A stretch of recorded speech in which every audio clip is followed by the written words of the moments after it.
Disclaimer. We are regular guys who love to talk Bone Thugs and Harmony. We do not represent Bone Thugs or any Bone affiliate. We are also not Bone Thugs experts. The views and information you hear in this podcast may be based on personal opinion. Please feel free to leave corrections and clarifying information in the comments. And enjoy.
What's up, y'all? It's Cecil West, Beyond the Harmony, beyondtheharmony.com, back again with the one and only Jonathan, once from Broward County, now from Indian River County, Lippy!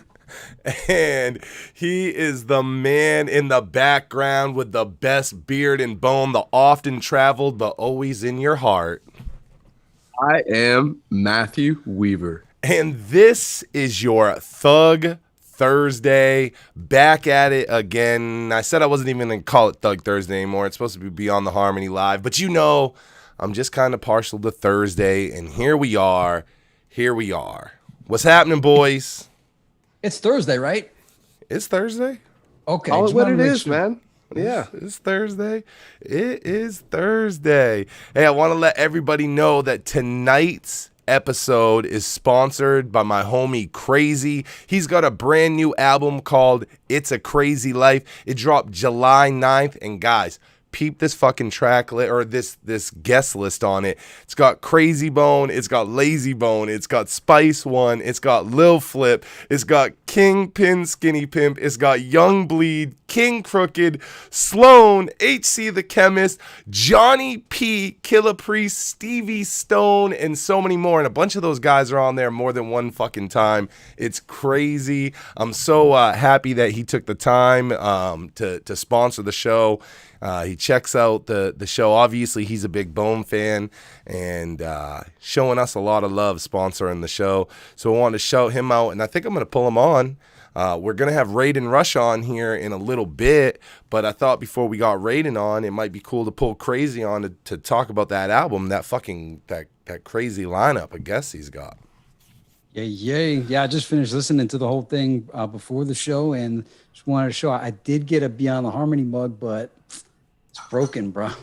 Oh, no. That's not on brand. Hey, that's all right, man. That's what I got. But I just wanted to show it off. I had it. But listen, how was the customer service? You emailed them. They're going to take good care of you? We'll say yeah, but I haven't heard back yet. Oh, no. I'm waiting on my new mug. Oh, right. Man. That's a sad story. If you don't hear back, I'll take care of it. Cecil's got you. Cecil's got Johnny Boy. Yeah. If anything like that ever happens with a Beyond the Harmony order, you let me know. I'll fucking call and Karen the manager. I got you. Thank you. You got it. All right, let's bring Crazy on. Let's see what happens. Let's see what happens as the chat fills up. Shout out to everybody I see in the chat right now. Johnny showing off that. Ooh, we got a few of those. I think we maybe give a copy away tonight. What's up, fellas? My man Crazy in the building. What's happening, homie? Just chilling, man. How y'all doing? We're good, bro. We're good. I appreciate you taking the time out of your night. Come on here and talk to us, man. Well, thank you guys for having me. I love what you guys do with this platform, being a huge Bone Thugs fan since like they came out. So I love what you guys bring and like all the info and getting all the affiliates part of this. So Hell yeah, bro. Hell thank yeah. you. It's been an awesome ride, and along that ride, I mean, we get to do cool things, and you know, this whole show has been about finding out about, you know, different things, like you said, that we didn't know about. And it's like, I didn't know about, you know, your record and all these songs until you reached out, and I was like, holy shit, this isn't just like one Bone feature, or even like working with like one affiliate. I mean, the list, I just went over it and it's crazy. I know that HC even played like a part in the actual album. Like, I was looking at the, you know, just like the different tracks, and it looked like Gray Skies had been something that came out a while ago. So how long have you been working on this project? Because this is a huge project to put together. Yeah, so literally that project, I was starting it with back in like 2016, and what first was HC had reached out to me about seeing if I want to work with Johnny P of Do or Die. And I was like, oh, you got to be kidding me. I would love that. You can make that happen. So we did, because like all the beef and feuding aside over the years, I thought Do or Die, Johnny P and Twista were the only people that could ever match Bone. And so I was like, yeah, let's make that happen. And then as we finished that track, it was like, we got to get someone from Bone on this. And so my first go-to was Lazy through Rob Parker, and he helped hook that up. So we made that happen. And then literally I took some time off music and stuff like that. And I was like, I didn't want to rush the album. So it kind of got put on the back burner, even though that song got put out as a single. And then it came in like 2020 with COVID and all that. And my wife and like my stepson, who's 15, doing music, he kind of got me back into it, like inspired me with what he was doing. So I was like, oh yeah. And everything just kind of fell into place. And it kind of was like, came together beautifully. And then HC was the one that was like, yo, bro, you got the album. Let's go. I'll mix and master it, you know? So he literally made it sound how it should. So a big shout out to him. Yeah, man, that was going to be my next question. Was, you know, it looked like HC had done the mixing and the master on that, which is awesome. I mean, you know, you being a Bone fan and everything, and HC being so close to Burna, like that must have been really cool to know that you were going to kind of get that Bone touch on your album, so to speak. Yeah, exactly. And that's why I went with him, because he had mixed Gray Skies originally, the first single. And I was like, just loved what he did with it. And it was like, there's a reason Lazy got him doing what he's doing, you know. As soon as he picked up HC to start mixing and mastering his projects, it started sounding a lot better. You know what I mean? Like that quality Bone sound they had, not so rough, you know. So I was like, I wanted to ask also on the Gray Skies track, was how Lazy and Johnny P kind of go back and forth on it at the very beginning and at the end. Was that like saying like, hey, these two camps of which you had thought at the time may have been opposed to each other are kind of harmonizing and blending together and coming together as one for the track, even though, you know, Do or Die had done the Lazy Bone album, but that's how I was experiencing it. I was wondering if that was what the intention was. That was my intention with it. So HC literally made that happen with being in person with Johnny P, and he expressed what I wanted to do on the song. And so he literally was the one who's responsible for that magic, but that was the essence I was trying to portray on that, because they're both such tight groups, and like, you know what I mean? I always wanted them, no matter what the feud, I always wanted these guys to work together. Oh, did we lose Crazy? I'm here. Oh, okay, cool.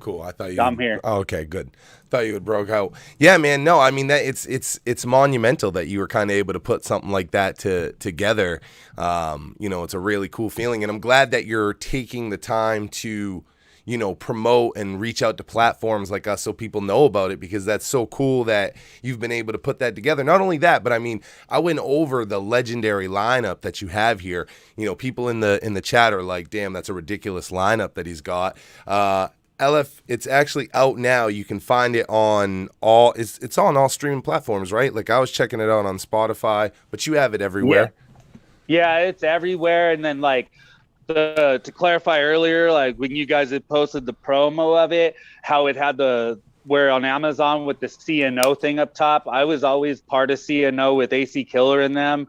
And then like kind of when I took the break off, I kind of wasn't, but I reached out to AC and he has his own like platform that he's putting out music like TuneCore or CD Baby does. So he's like, yeah, let's put it on there as well. So that's why that is. So hell yeah, shout out to AC Killer. I love how much that he works with independent artists like yourself. So that's good to hear that AC was in the mix. I noticed that you have a couple tracks that I had mentioned the multi-guest, because I see independent artists that'll have like one feature, but we talked about the fact that you had like Lazy on there twice. You got Young Bleeds on there like 3 times. I think Stevie Stone's on there like 3 times. How did that come together? I see Young Gage in the chat right now. You got Young Gage on the album as well. Shout out my man Young Gage, Beyond the Harmony alumni. Shout out. First of all, shout out to Young Gage, man. I love his music. That dude's lyrical. And I linked up with him through West Nile, who made the Crazy Bone track happen. And literally, he's from Baton Rouge. So I was like, dang, you ever worked with Young Bleed? Because Young Bleed is actually like personal friend of mine. I know him through this dude Chris Kleiss, CWK Promotions, who takes care of Busy Bone when he's out here, like, and he manages indigenous peoples. I don't know if everybody's heard of them, but they're the ones that are on the road. He linked me up back in the day around the same time I did Gray Skies with Young Bleed, and Young Bleed actually came to my house and we did the tracks, but those ones got vaulted, so these ones are new. As far as Stevie Stone, I was working with Wishmaster. Dude on making beats, and he was like, I got these, I could get you linked up with Stevie Stone. So we did some of that. And then as far as like the big track, Street Justice with Skinny Pimp, MC Mac, I got to give a shout out to Vokills. I don't know if you guys have heard of him, but check him out. He calls himself the Mystic Death Creature, and he was on American Idol, kind of shock value, but he was like, yeah, man, you got Spice One on your album. He's like, we gotta link up. I can get Gangsta Boo and like the 3-6 Mafia wanting that. So we linked up to make that track happen. I got the Bone side, he got the 3-6 Mafia side. So that's how that came together. With the album, this jam-packed, yeah, I'm sure that these are all like your kids, and it's hard to pick a favorite. I assumed that the track with Crazy may be your favorite, so John wanted to exclude that from you picking. But I'm curious which one your favorite is on the album. Dang, man, I gotta say, and like honestly, no joke, my favorite is probably track 4, Running Out of Time, which features Young Gage.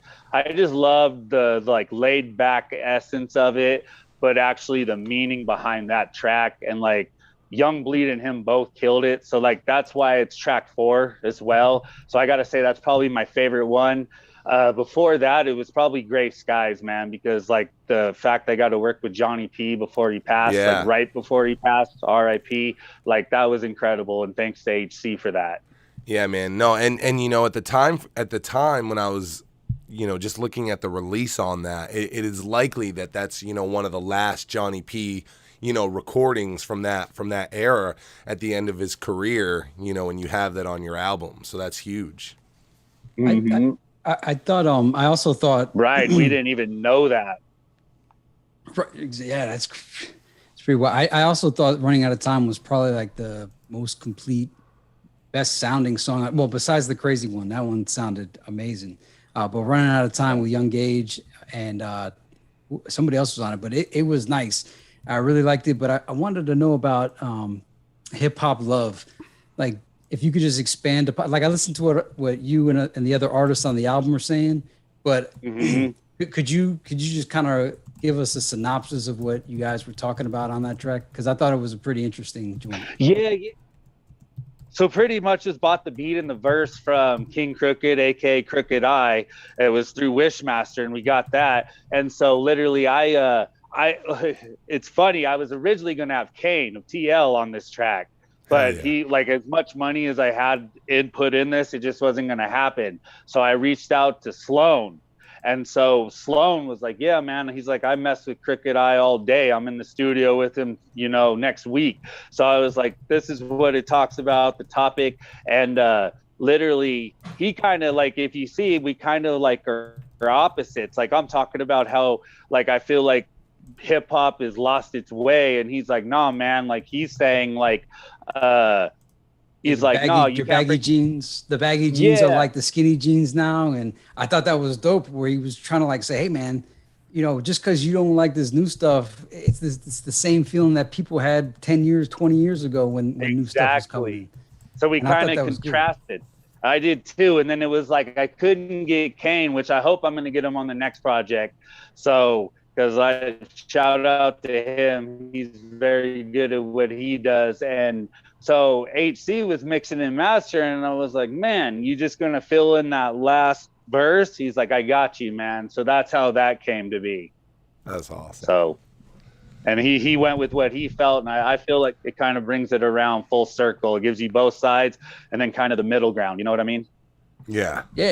And you had an actual solo track. It was all you, Save the Children on the album, and you know that was some deep topic. It was like, hey man, this one's some serious subject matter. You had some dark to light in there, and I thought that was a good track too. And it was good that it was all you. And I was also just wondering, you know, you're from Denver, Colorado, right? Mm-hmm. Yes, sir. By any chance, do you know who ODD is? He's a rapper out of Denver.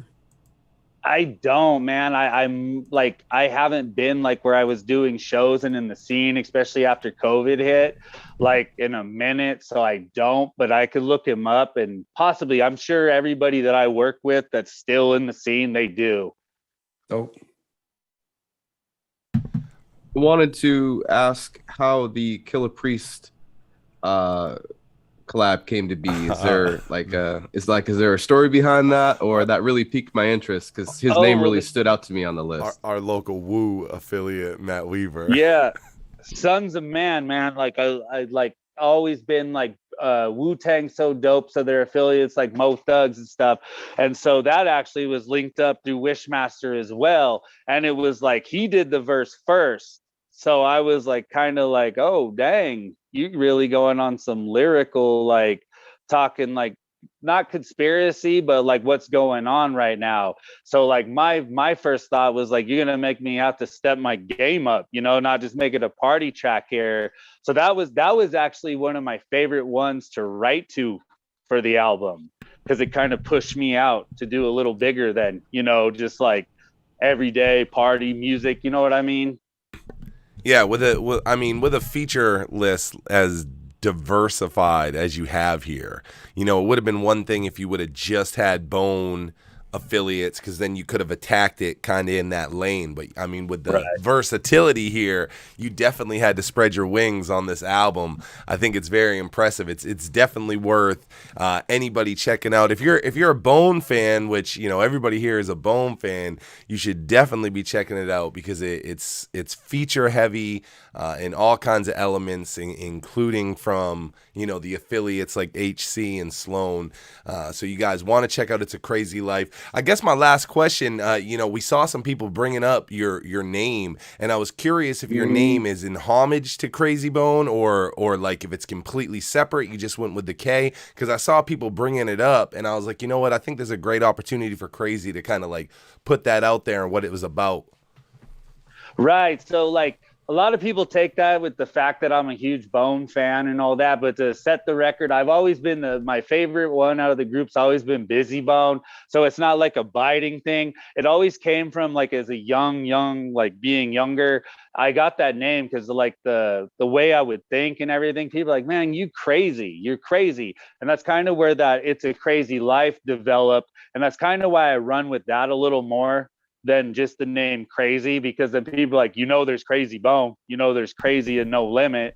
So I was like, yeah, I kind of don't want to change my name, but I want to adapt it to something different. And like, literally, it is a crazy life that we go through. Like back in the day, sitting back, I never thought I'd have the opportunity to work with any of these people. You know what I mean? Hell yeah. because they like inspired me. So it's a crazy life, and like I kept the K on crazy.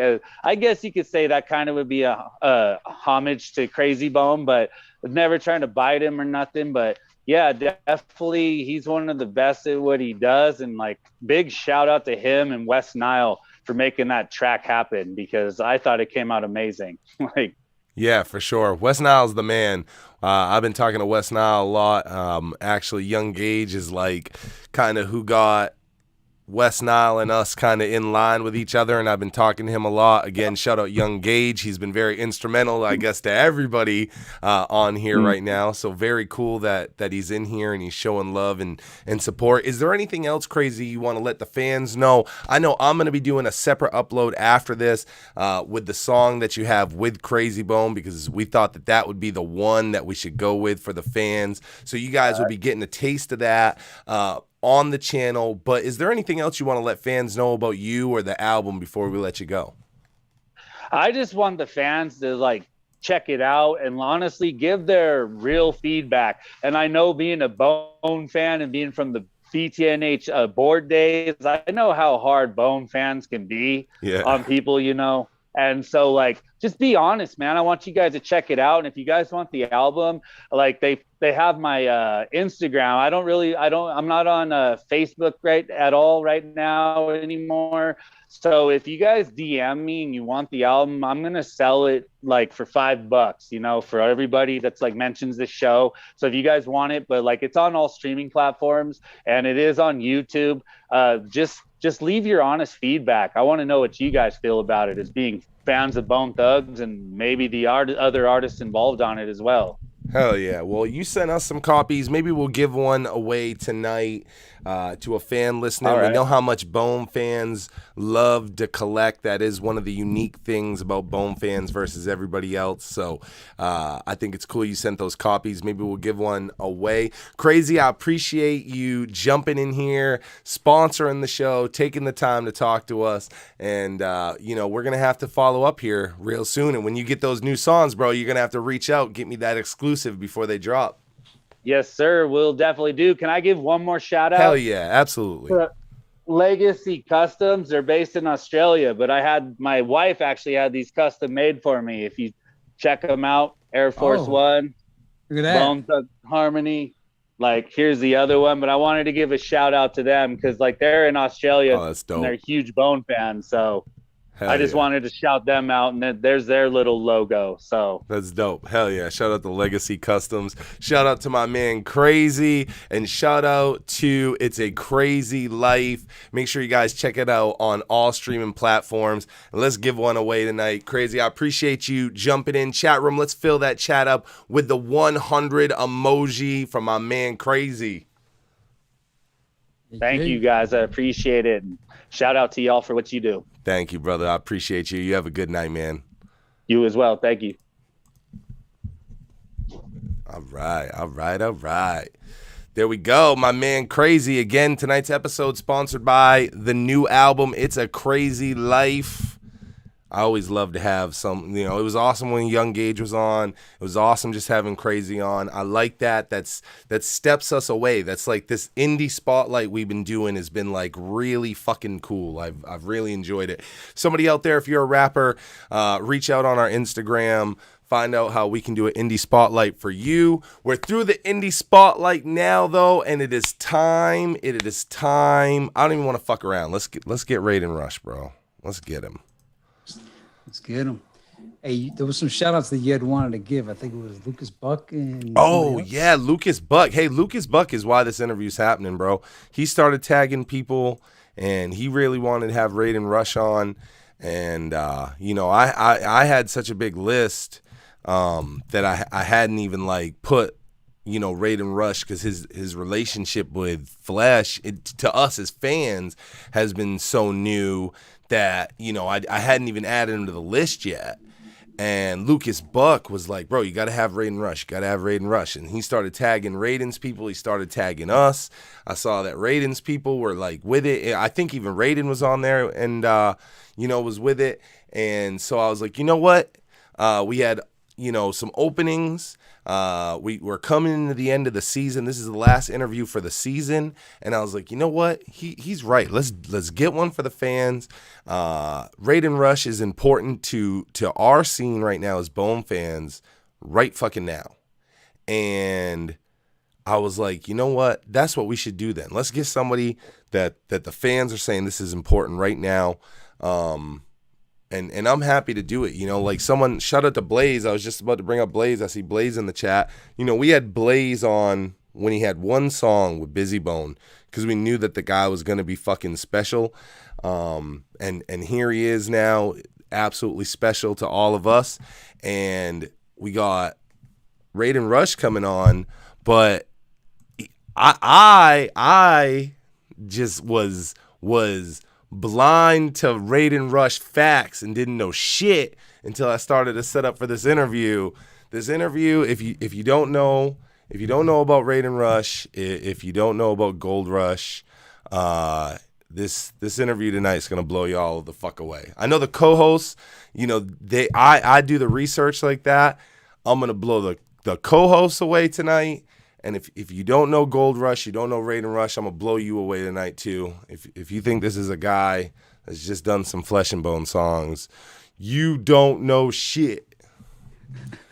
Hey, you were telling me about Raiden Rush too before the Lucas Buck connection happened, right? Yeah. Well, I've been hearing, you've been telling me about him for a while. Well, bro, because he dropped those initial, the first, those Flesh-N-Bone songs have come out. The last 3 Flesh-N-Bone songs, right? And every one of them is hitting. And they're hitting on like, we're always like, they're Bone, they're past that old sound, like they're just in this new thing. But then Blaze comes along and he gives us like this busy that we're like, this is what we've been waiting for. What you mean they can't do this no more? And then all of a sudden you got Raiden Rush making these Flesh songs, and I'm like, these are the best Flesh songs I've heard since True's Humble Uniting Gathering Souls. This is fucking crazy. But it's easy for a motherfucker to step up and get 1 grand slam. Let's see what happens next. Does this motherfucker just grand slam on us again? And then it just happens again. He grand slams on him again. Okay. We got 3 videos. We got 3 singles. We're moving with momentum. We got 3 songs that are all hitting what we want. And I don't know, if the newest one, Don't Get Fucked Up. I love that Raiden Rush is on it. I like Raiden Rush's like actual raps. Like I'm always curious if motherfuckers that rap and make beats, and this is something I'll get into them with. But like, I'm always curious. I'm like, yo, you worry that you get typecast as a producer? Because when you dope like that, like so you can spit. I'm like, are you worried that motherfuckers aren't gonna, know that because you're busy making beats all the time? So I was happy to see him on Don't Get Fucked Up. All right, let's see. Trying to get him in. Shout out to Miami Sound and Film, $10 super chat. He said soy sauce. That's another thing we're gonna get into with Raiden Rush tonight. I think he's having a little trouble getting in. Let me just. Did you see that? It says that he filmed and edited the videos. I don't know if he's talking about Raiden Rush. So Raiden Rush also did all the Oh yeah, bro. He did all the videos. He did all the recording, all the mixing, the mastering. Then he shoots the videos and he edits the fucking videos, bro. Like the dude is wild. Telling you, bro. South Florida, man, we're a different breed, man. Hey, just real quick, Lucas Buck is actually in the chat. Looks like he's LFIERS. Yeah, bro. So big shout out to Lucas. Big shout out to Lucas and Victoria, Australia, and Melbourne and all that. They going through some things. So in fact, he's the one that got. He didn't ask me to do it, but I was inspired by their scenario that I don't know if anybody watching was on Facebook, but I put the Crazy Bone verse from East 99 over some footage of one of the protests in Australia, and it fit perfect. And it was from chatting with him that I was like, man, let me put these two together, and it was great. I mean, it's not a great thing that's what's happening, but it fit perfect for some internet novelty. Raiden's trying to get in here right now. He's having just a little bit of trouble getting in. So I'm working with Raiden just to get him in. I think he'll be right in here. Nice. Let's see. And his videos are dope, and I can't believe how long he's been doing it. He's got like that Midas touch, man. Gold Rush, Midas touch. Anything he makes is just it's flaming. Nah, bro. Oh man, I've watched Take Me Out the Game so many times. So many of those views are from me. I mean, I love that video. Listen, this is what I'm saying. I love them all. And I was saying, if y'all remember, I was like, you know what? Flesh has been experimenting with like a different style prior to these 3 songs. And I was like, that's perfectly fine. Like, he's evolving. I feel like Lazy Bone evolved into a different style. So it's like, I saw no problem with it, you know? Like his last album was totally different.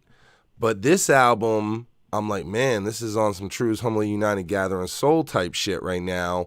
Like, Raiden's giving us something that was a little different than what we've been used to with Flesh. Raiden Rush, I see him in here. We finally got him in. Raiden Rush, what's happening, brother? I'm glad you were able to get in here, man. Maybe. I see his face. I see him. Oh, it looks like, okay, he may not, is still connecting to audio.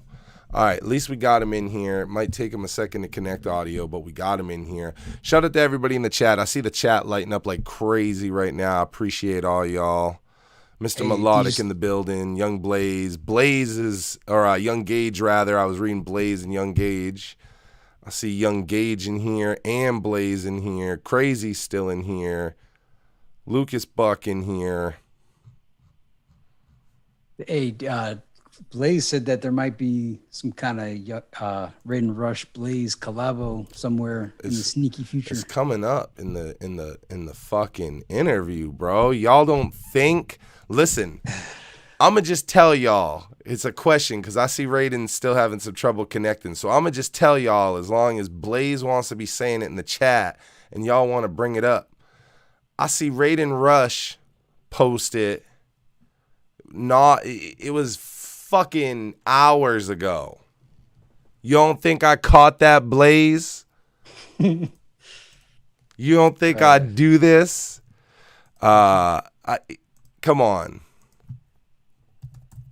While we're waiting, I just wanted to point out that those sneakers that Crazy had that looked like that had Bone Thugs and Harmony on it, it's actually his kind of style of sneaker. Oh, it's not going to show up. But on the back cover, he's got the same like style of sneaker on it. So Raiden was in here. Cool. He's having some trouble with his audio. He's trying to work it out right now. So that's cool. Look, Blaze making the face back. Come on, Blaze. I know everything, bro. Looks like Raiden Rush is going to have audio this time. I see him connecting, and looks like his mic's there now. I hear you now. There he is. Raiden Rush in the building. What's happening, bro? What's good? What's good? Yeah, we had a little technical difficulties, but we here. Nah, that's good. Hey, that's all right. That gave us time to talk it up a little bit and you know, set up for you to be on here. So that's all good. We got you in here now. We were just actually shouting out my man Lucas Buck. You know, Lucas, he had been tagging, I think, you, tagging people with you, tagging me. They were like, you gotta get Raiden Rush on here. And I was actually saying, I was like, you know, for me as a Bone fan, I was like, hey, Raiden, that was kind of a new situation for me. So I didn't even have you on my radar to interview for, like, you know, Bone fans like that.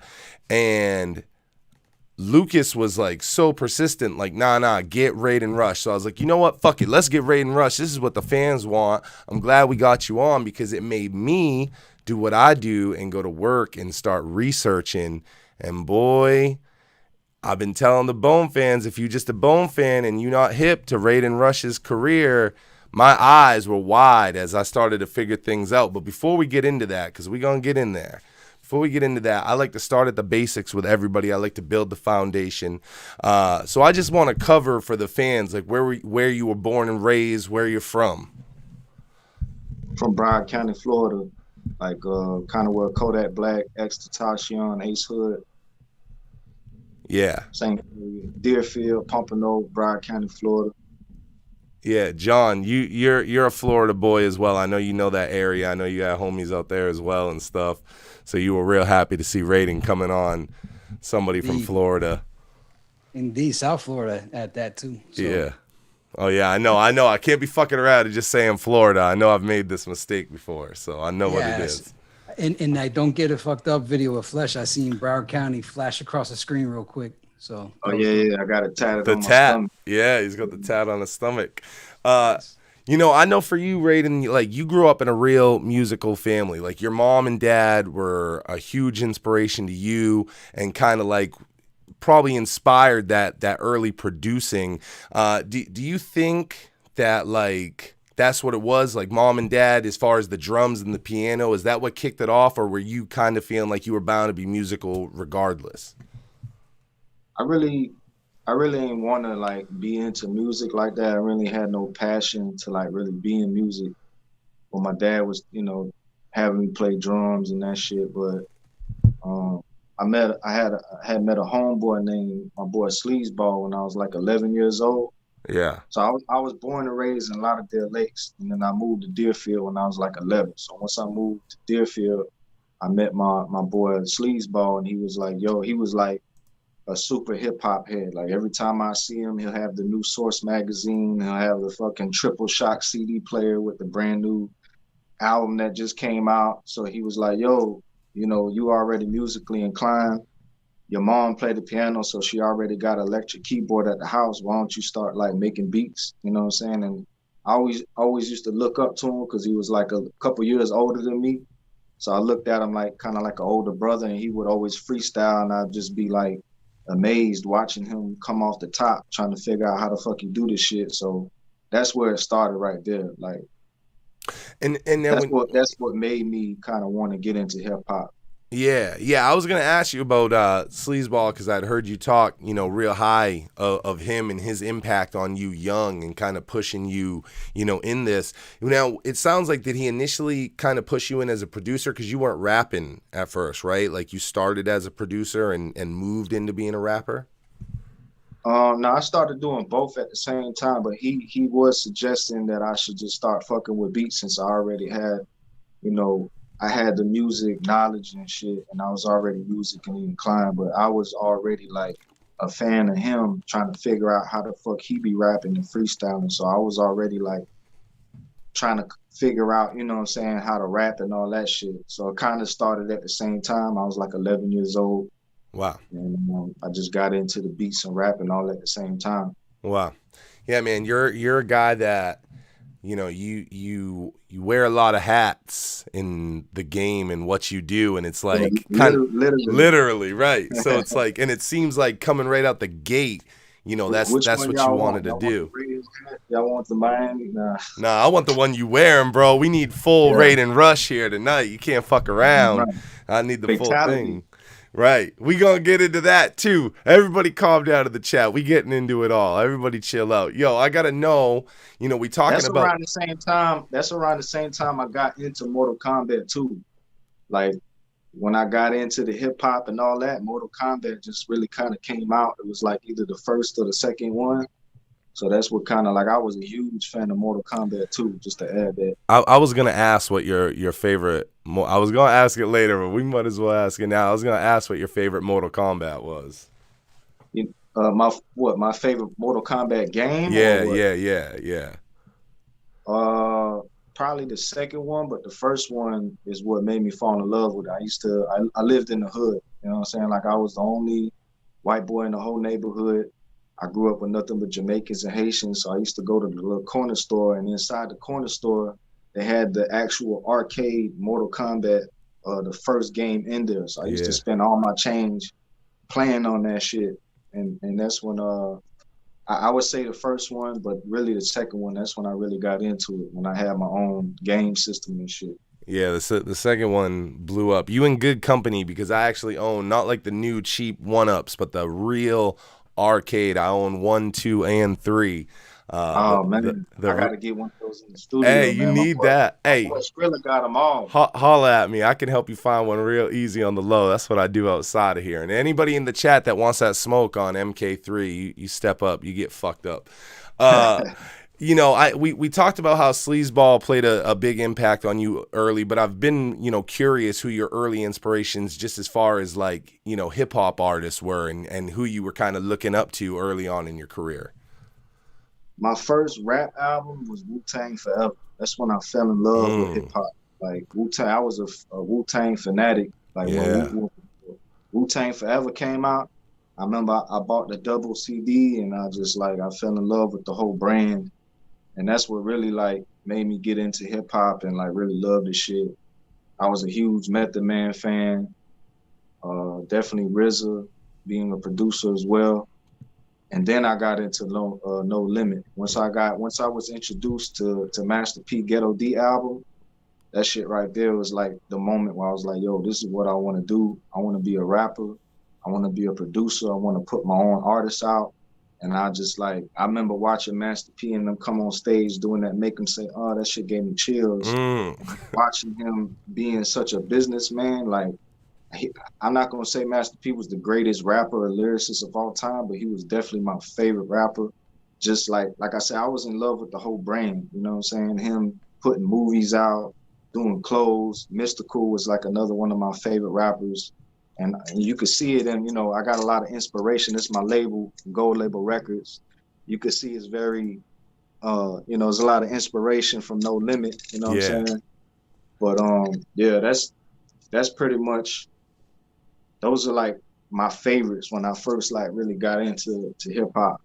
And the first Bone song I ever heard was also through my dog Sleazeball, and it was Thug Love.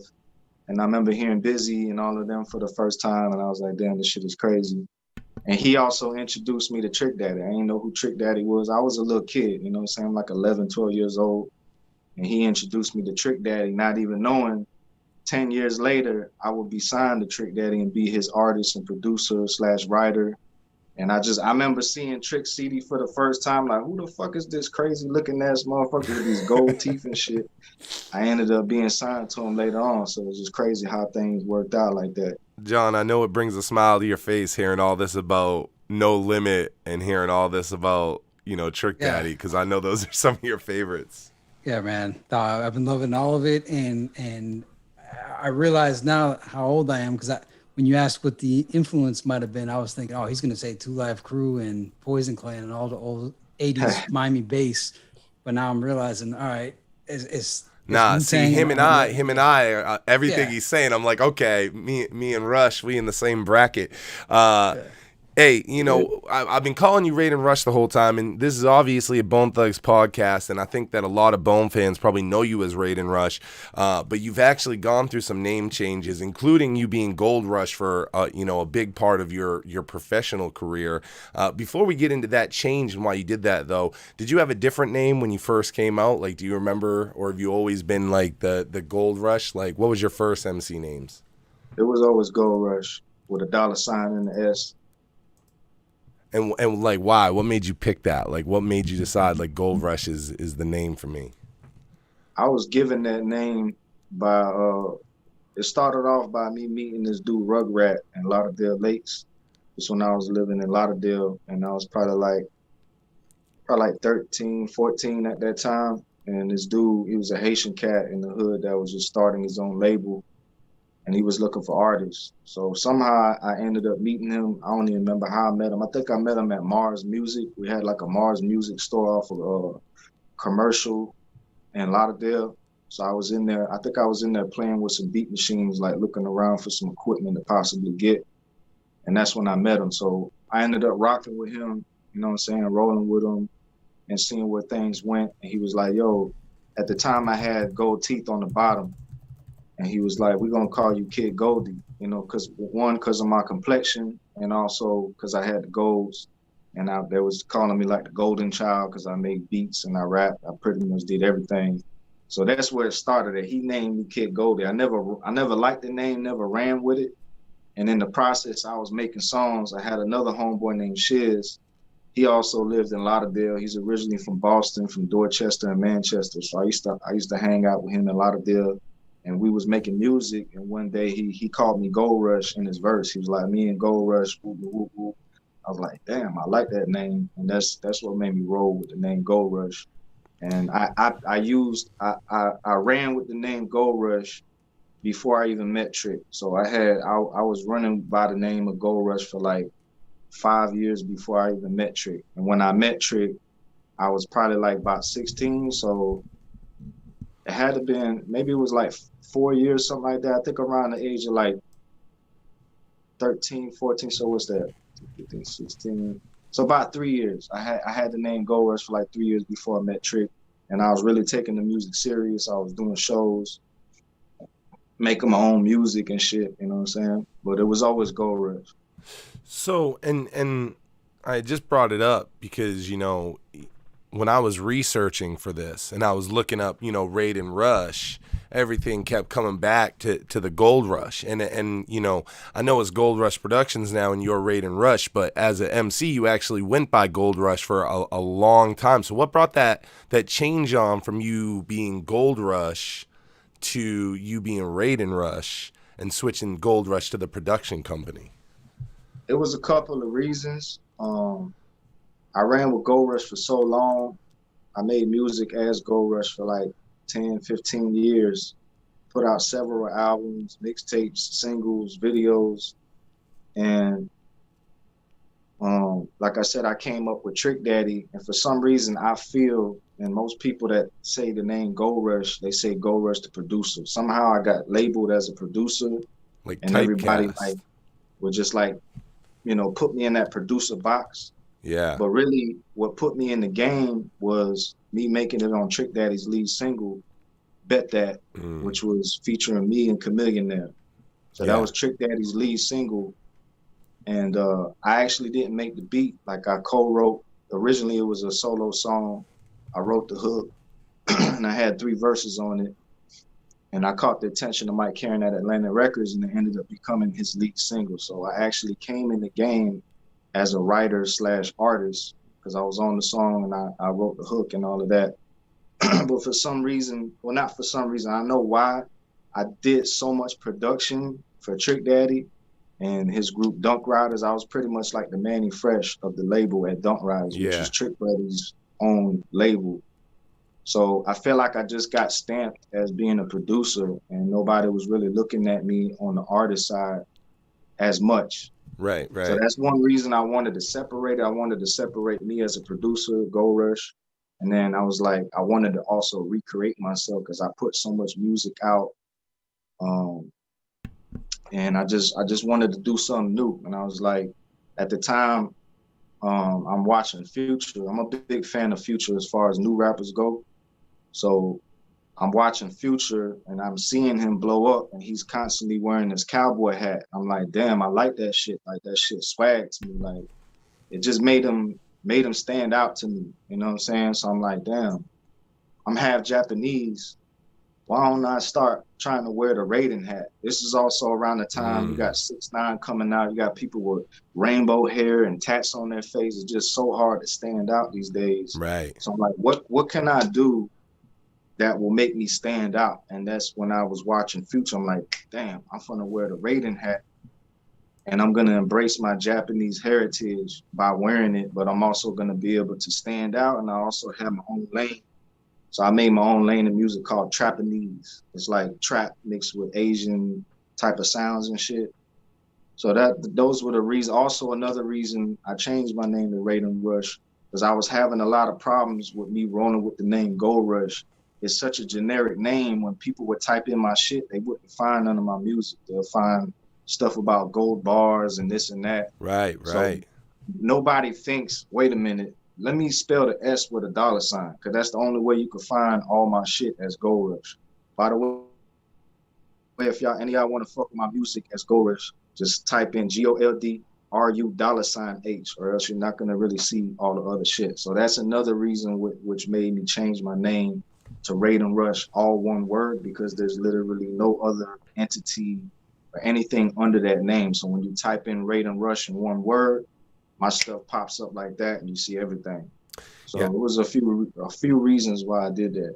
I like that you were smart enough to keep the rush part in it and to not let the gold rush part go all the way, and you still kept it connected to you like that. That was a smart move. You can tell that you really thought that out. What brought the Raiden piece of it? Like, how do we switch from gold to Raiden? Was it just that Mortal Kombat influence, or what is it about Raiden that made that part?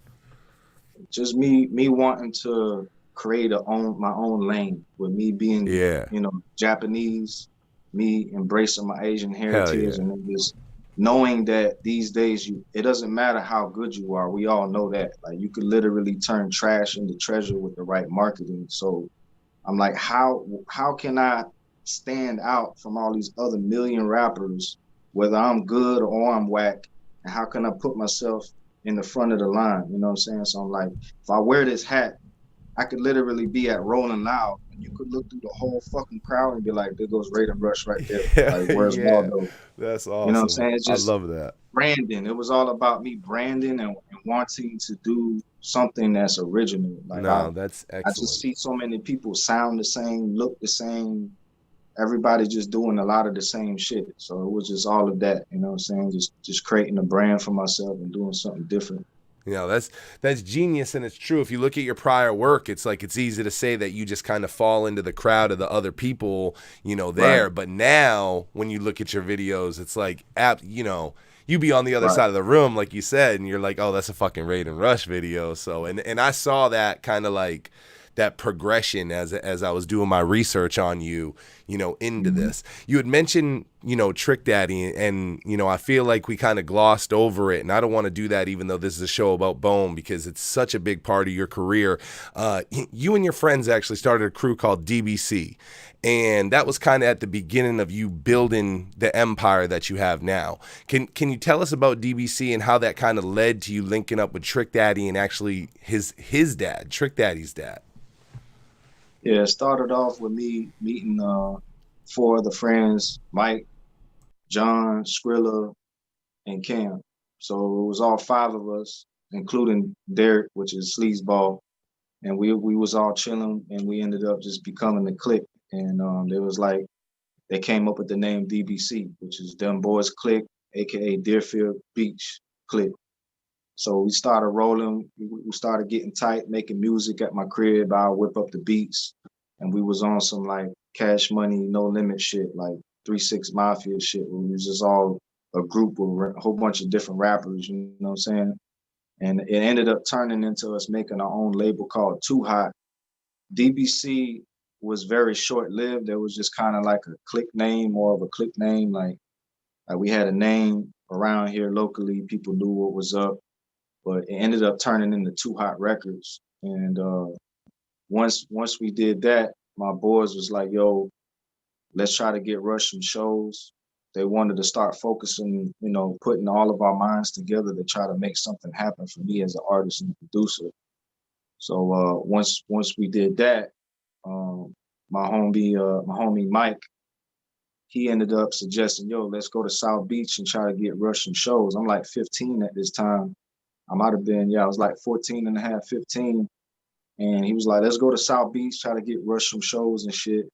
I ain't want to go. My boy Skrilla ain't want to go.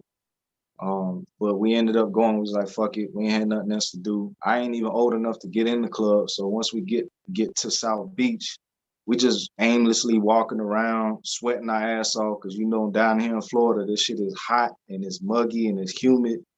Your ass gonna be sweating your ass off walking around outside, even at nighttime. So this is like at nighttime, we walking around sweating. We see a hotel, we like, fuck it, let's go in there, get some AC and just chill for a second. We go in the lobby, we kicking it in there, then we go out to the outdoor gym and we just fucking around, bullshitting around. My boy Mike's like, fuck it, man, let's go out and find us a club.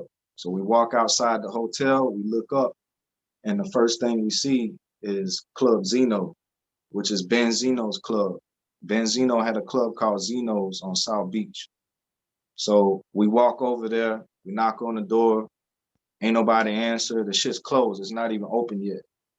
So we sitting there and we see this janitor is walking up, He's like, hey, you know, the club ain't open, but it's gonna be open in about an hour, so the manager's gonna be here soon. He's like, by the way, he's Trick Daddy's dad.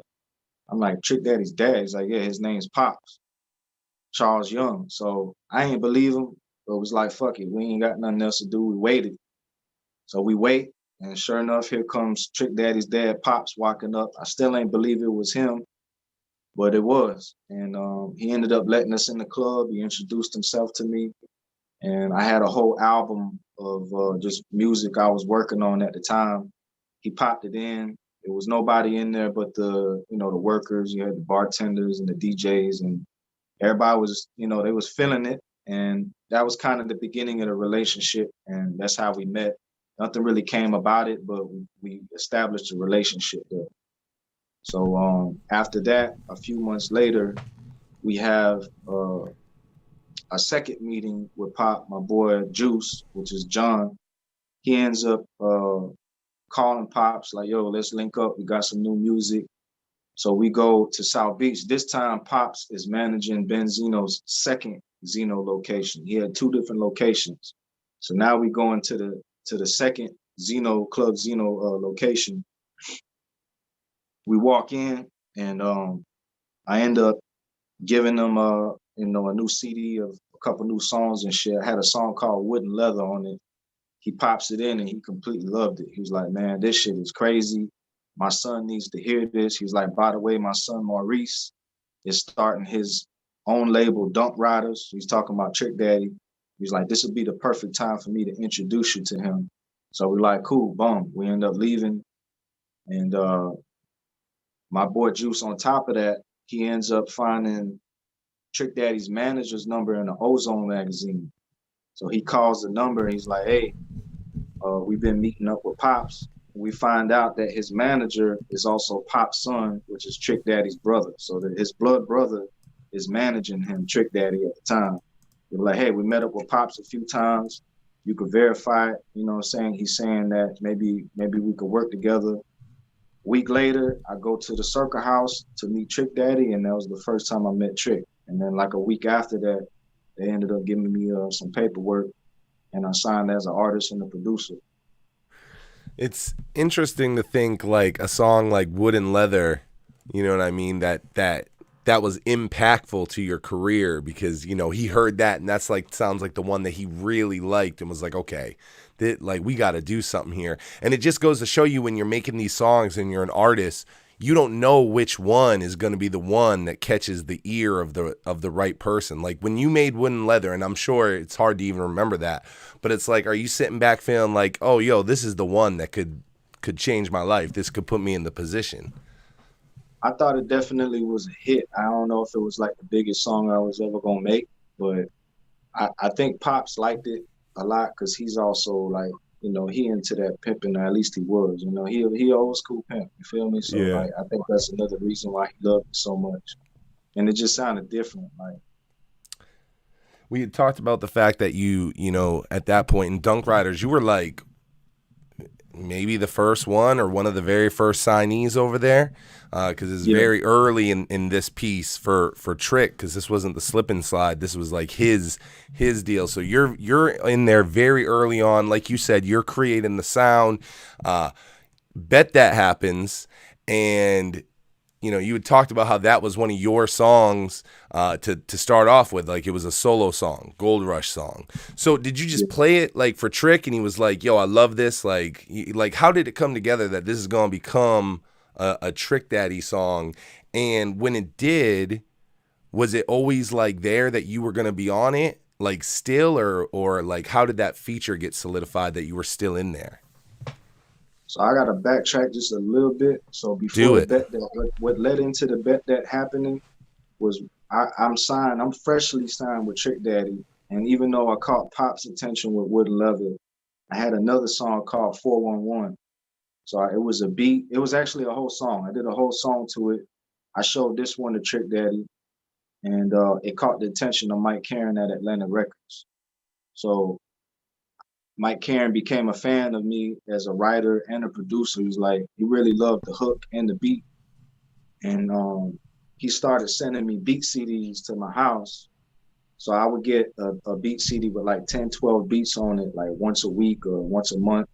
And it'll have a beat from like every one of the hottest producers at the time. So it'll have like a Manny Fresh beat, it'll have a Runner's beat, it'll have all these different producers. And the bet that beat just happened to be on that CD. And I honestly, I thought that the Dipset producer produced it. It just gave me like a Dipset type of vibe because it had like the choirs in the back. So it instantly grabbed me, and I'm like, damn, this shit. I'm not. I was in my Cadillac at the time. I had a Cadillac DeVille. I'm sitting outside the crib. I just told myself, I'm like, man, I'm not leaving this car until I write a hit song to this beat. And I came up with the whole Bet That song in my car. I presented it to him. Mike Karen ended up hearing it, and they ended up making it Trick's official lead single. And you know, at this time, Trick Daddy signed to Slip and Slide. I'm with Dunk Riders, which is just with Trick. Trick is over here signed to Slip and Slide. I ain't got no affiliation with Slip and Slide or Ted Lucas, who runs Slip and Slide. So Ted Lucas, the guy at Slip and Slide, really ain't even want me on the record. You know what I'm saying? But we ended up fighting and telling them, you know, I want to stay on the song. So they kept 8 bars of one of my verses and they put me on the 3rd verse. Then even in the video, I found out just recently, he, you know, the dude at Slip and Slide, he didn't even want me in the video. He was gonna have CO lip sing my words, but Trick, I found out Trick fought for me to stay on the record. So I'll forever have love for Trick, and I appreciate Trick. Like to this day, Trick could punch me in my shit. I don't care. I still got love for him because like he didn't have to do that. He fought for me to stay on the record and in the video. Yeah.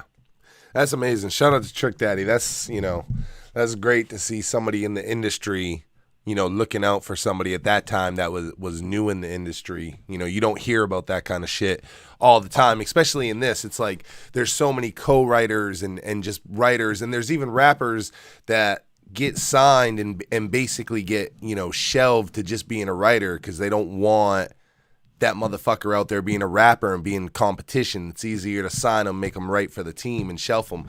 Speaking of writing, right after I did the Bet That, I ended up producing and writing like half of Trick Daddy's album Back by Thug the Man, which that single was on. Yeah. So I did Straight Up featuring Young Buck. I wrote the hook. Originally there was a solo song. Again, it was my hook, my song, my beat.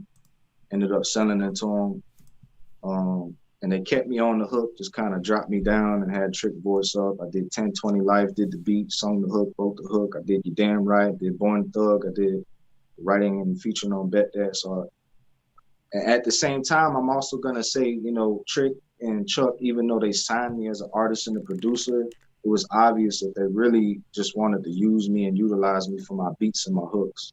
They weren't really ever like really trying to push me as an artist. Maybe they had intentions in the future of doing that, but they really weren't, you know, trying to get me on the album as an artist. But definitely they were interested in the beats and the hooks. But I put in so much work. I literally drove from Deerfield to Carroll City every day for 3 years, just putting in work, making songs, making hooks.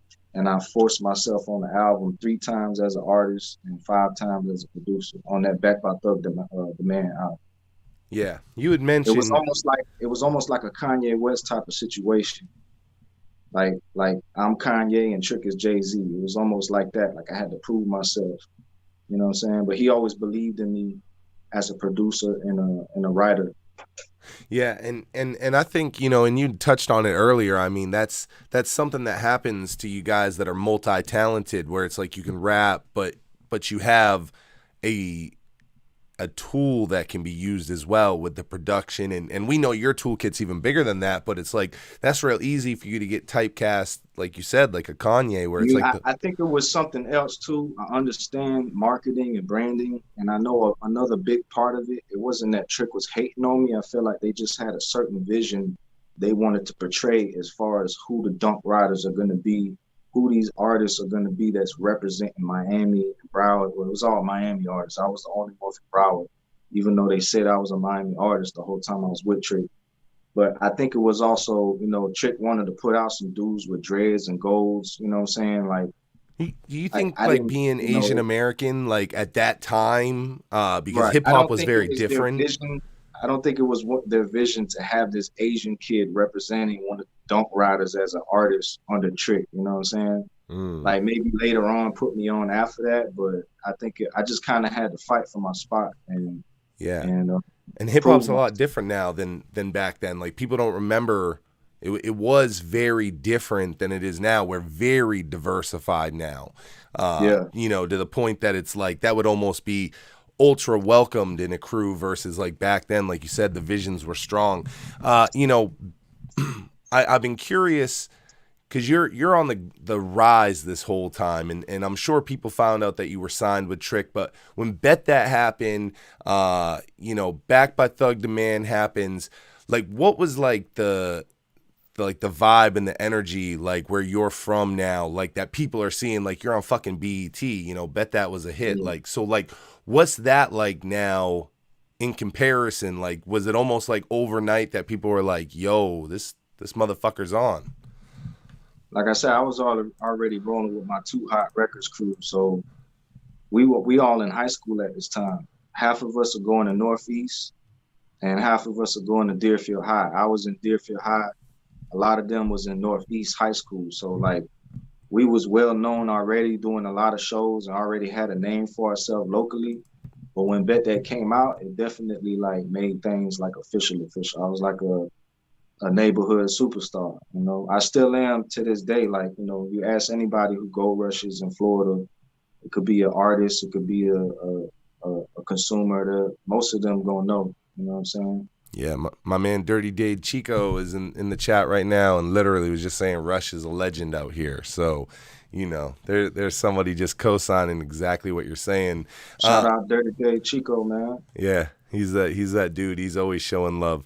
At this point, do you have any kind of connection with Trick or have you? And what made you kind of like, what was the separating point there where you were no longer with that and you were going your own way?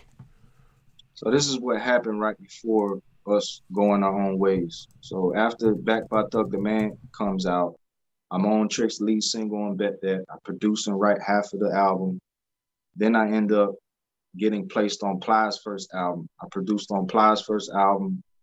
Then I ended up, I was meeting up with DJ Khaled at 99 Jams because DJ Khaled used to be like one of the main DJs on our biggest station, 99 Jams here. So they started sending me over to 99 Jams to go meet up with Khaled. So me and Khaled, we talking face to face in the office. Like I go and meet up with him. We chopping it up. I'm giving him beats, giving him hooks. He was like, hey, I got an artist from Deerfield. His name's Ace Hood. I'm like, from Deerfield? I was like, man, that's where I'm from. He's all for real? I'm like, yeah. So I checked him out. I ended up producing on Ace Hood's first album. After that, I produced a song called Fuck the Other Side, which was Dunk Rider's single featuring Trick Daddy. So once I make this record, we get signed to Cash Money. Birdman signed us for $300,000. And so Birdman Cash Money buys Dunk Riders. They shoot the video, they market the record, and at the same time, DJ Khaled is with Cash Money at that time. So it ends up on DJ Khaled's first album, We Global. So I ended up producing on DJ Khaled's first album as well. And after we got with Cash Money, everything was all good. I'm over there at Cash Money Studios, kicking it with Slim, chopping it up with him. They over here playing me a million shit like a month before it even came out. So this is the time that I was with Cash Money, is like a month before a milli came out. So they playing me a milli in the studio. I'm hearing this shit before anybody else. Long story short, there was some bad business that went on between Trick and his manager, and there was some money issues.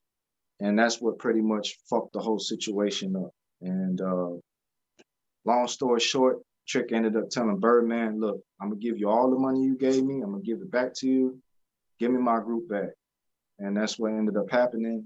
After that, it was pretty much all over. Like we all just went our separate ways, and I've been independent since.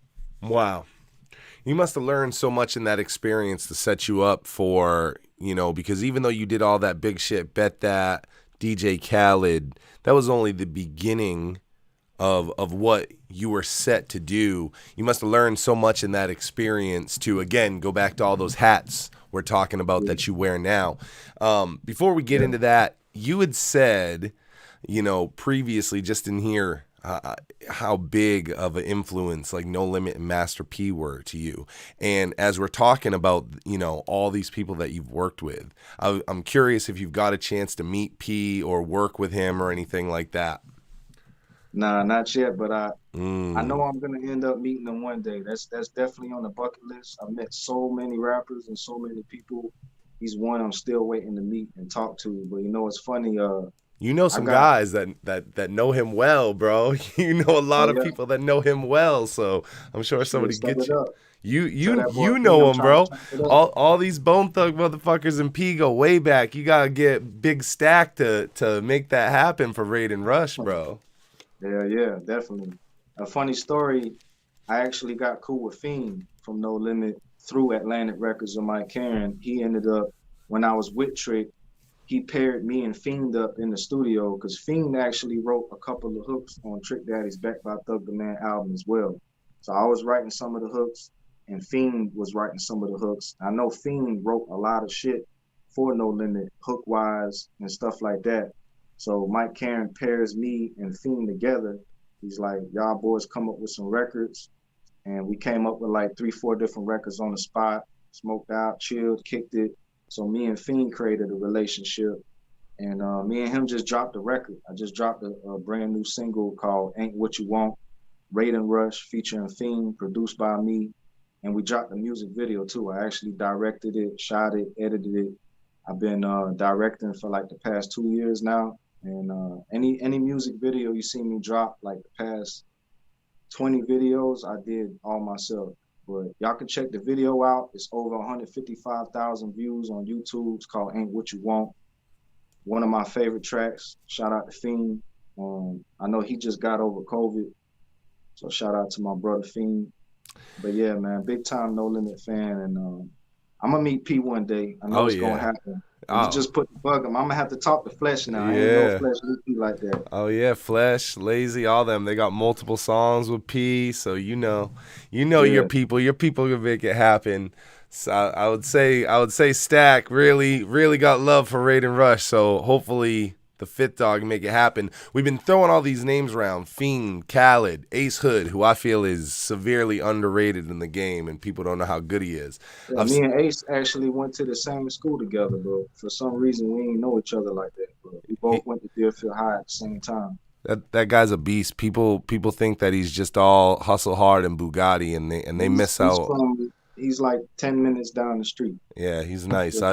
I book and promote shows outside of this is what I actually do for work, and I've booked, Ace, and he's such a humble, easy guy to work with. You would just have no idea, and he's such a good dude. So, you've worked with all these guys. You got work in there with Juvie, with Manny Fresh.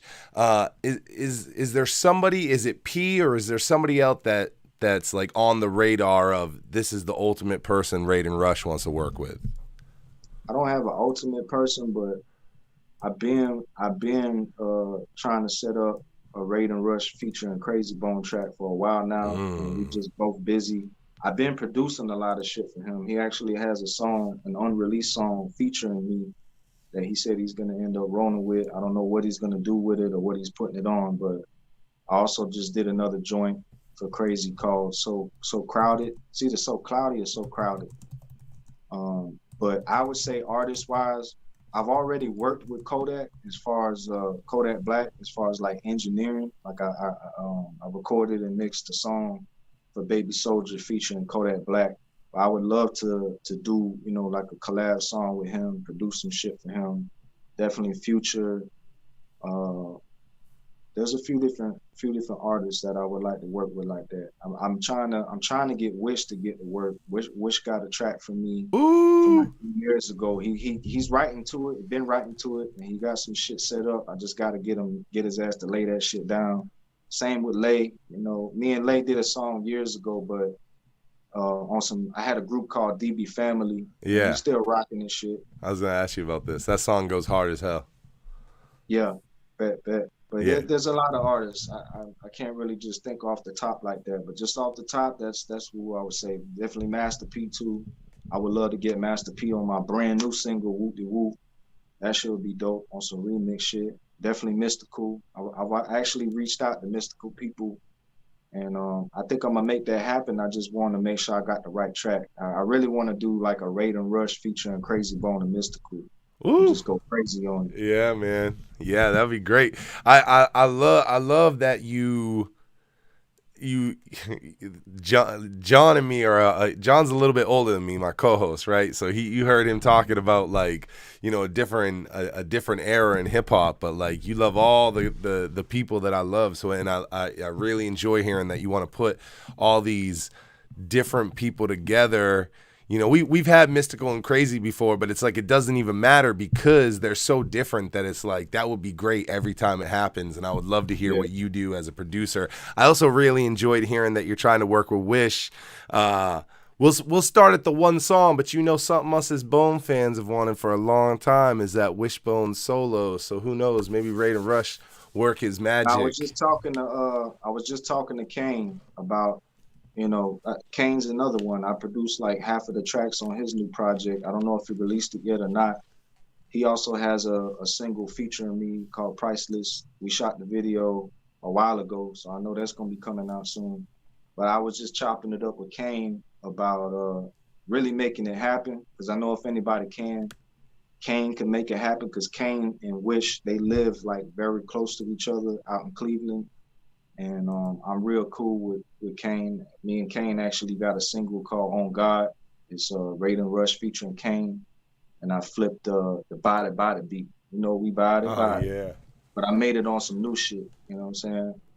But yeah, I think we gonna make this happen with Wish. I was trying to make it happen this time around where I was just with them boys for the TLC show here in Miami. Tuesday, I believe it was Monday or Tuesday, but you know, they was having fun. They had their slingshots and shit. So I didn't usually I'll bring like my mobile studio in my car every time I meet up with them boys, just in case. That's how I ended up working with Lazy. I did the same with Busy. Then they kind of utilized me to help record some shit with Busy a while ago through Tony B and Mr. Parker. Your relationship with Bone, and maybe it's longer than this, but I tracked it back at least 10 years that I could find. So like I think Bone fans may think that, you know, we got these new Flesh-N-Bone singles. Raiden Rush is kind of like a face all of a sudden we're seeing because you're in the videos, you're doing the videos, but it tracks back a long time. You're not new to them. Yeah, it really started about 10 years ago. I met Lazy Bone first. I went to a show out in Palm Beach. I can't remember the name of the club, but it was Lazy performing. I ended up staying until it ended, and I chopped it up with him, and I got cool with Lazy first. Then I got cool with Kane through my boy Rick and Dirty Day Chico. And then I ended up just meeting the whole group, got cool with Tony B and Parker, their management, you know what I'm saying? So yeah, it stems back almost 10 years now. Every time them boys down here in Florida, I make sure I link up with them. I take care of them. I bring the studio, you know what I'm saying? We just, you know what I mean? We get it in.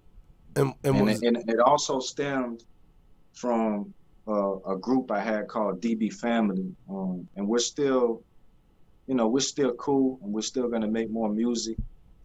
But I was always a solo artist, so my goal was never to be in a group.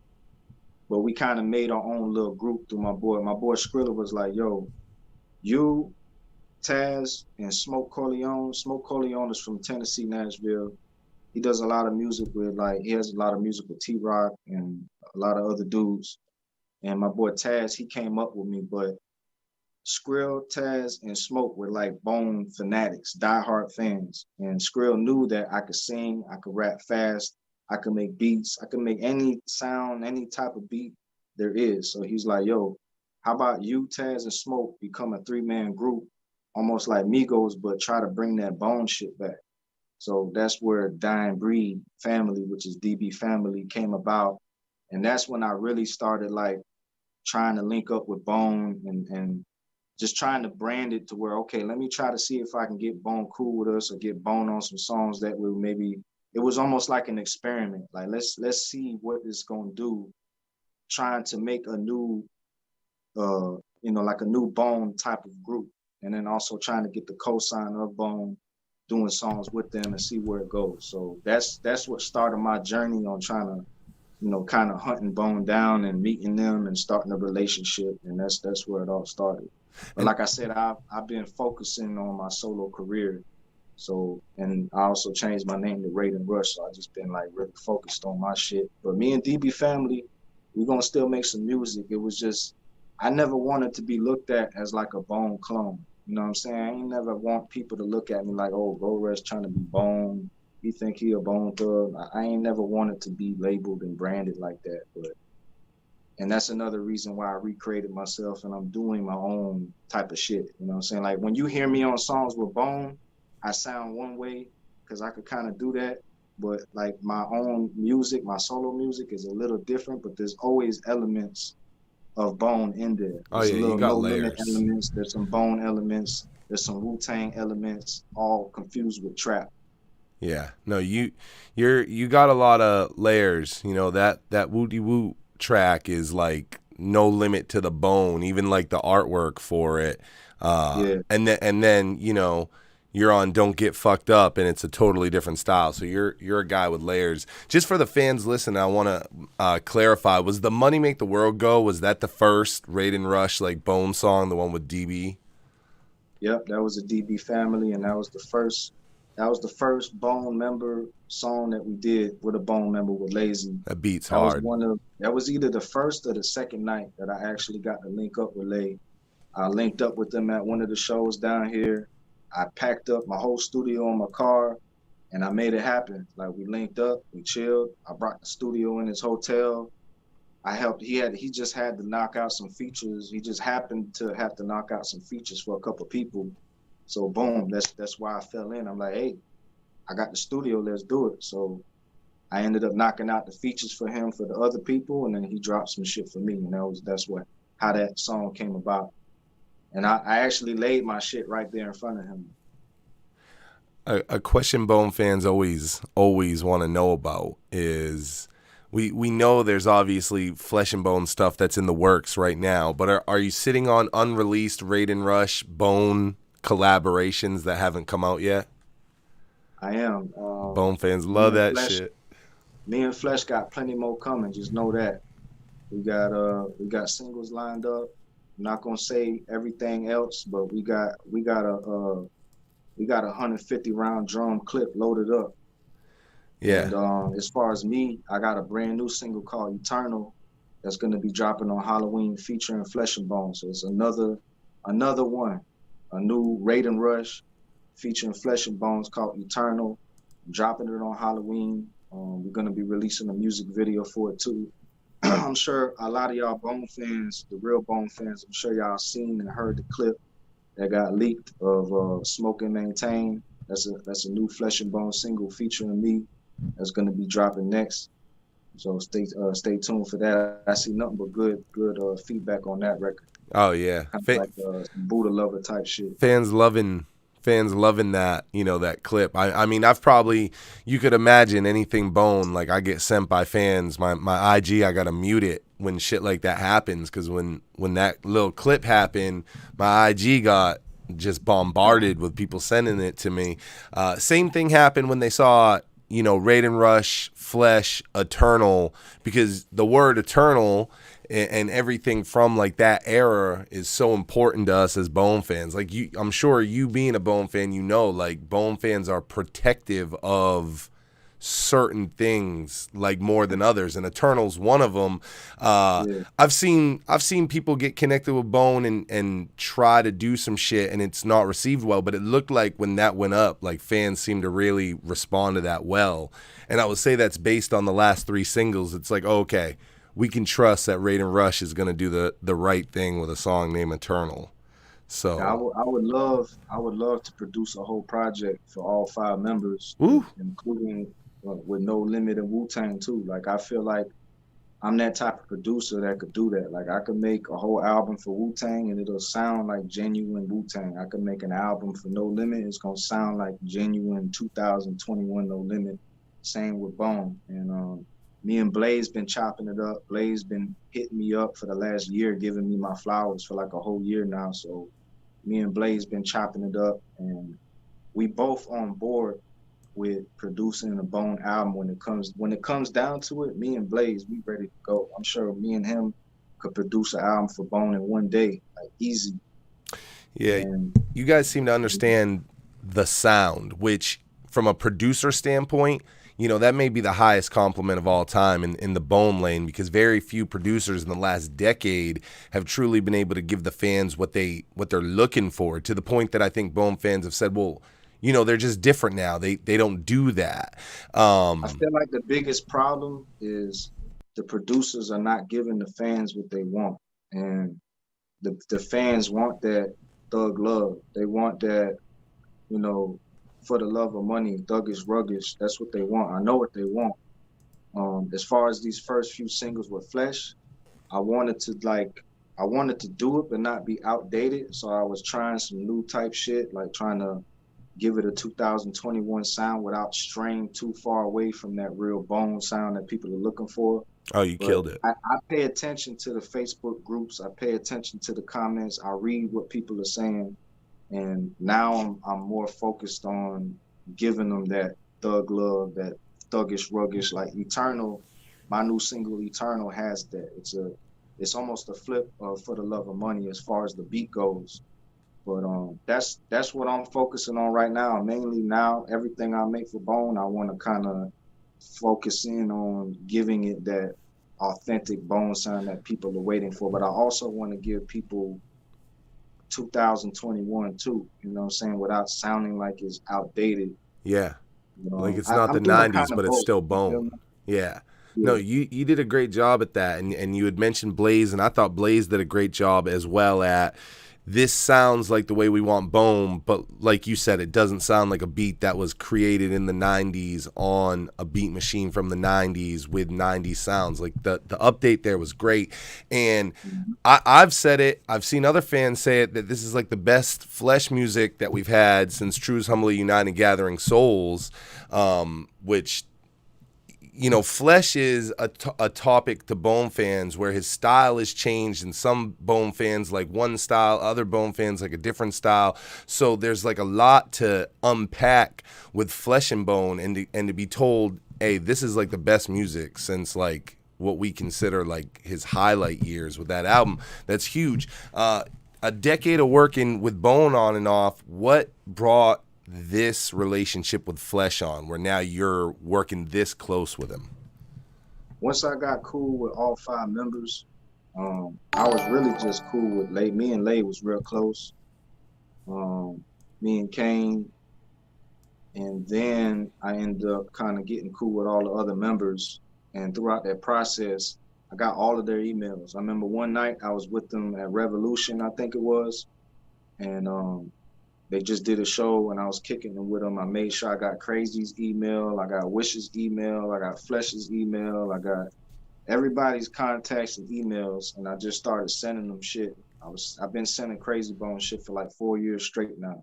Beats, hooks, beats, verses, features. And I did the same thing with Lazy. I sent Wish some shit. That's the track that he wanna fuck with. And then I was doing the same with Flesh as well. So I was sending Flesh packs for like 3 years. And he just happened to move here to Florida. And when he did that, he called me out the blue one day. It was like, hey, man, I just heard one of these tracks you sent me like 3 years ago. Like, man, he's like, I'm slipping. He's like, my bad, bro. I just didn't have the time to even hear it. He's like, I was asleep though, man. I don't know what I'm missing on. So that happened to be the dedication track that he was talking about.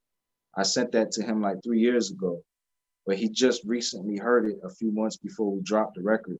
But he was like, yo, I want to really start working. We talked a little bit of business, and he kind of like felt me out, and we came to an agreement, and we've just been rocking ever since. So since me and him both in Florida, That's why y'all see me and Flesh working so much, because we like, you know, I wouldn't say we neighbors, but we're not too far away. He can easily come to me. I do all the recording, I do all the mixing, the mastering, the producing.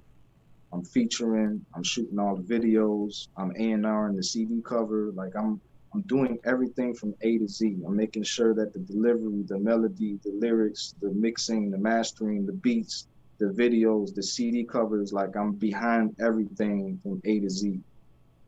As far as the last 3 singles, Yeah. Dedication, Take Me Out the Game, and Don't Get Fucked Up. Now we got the Smoke and Maintain. We got another, I'm not going to speak too much on everything else, but. Do you know if there's any plans, you know, something that I think makes the Bone fan, like the hardcore fans, unique right now in comparison to like a lot of other fan bases in hip hop is, you know, Bone fans are similar to like, I would say like Kiss fans or like something massive like that, where it's like we collect all the shit. The CDs, the shirts, the whatever. Yeah. Something that was missing on Flesh's last album was like the physical release of it. Do you know if there's any plans to like release the singles or the album in a physical form?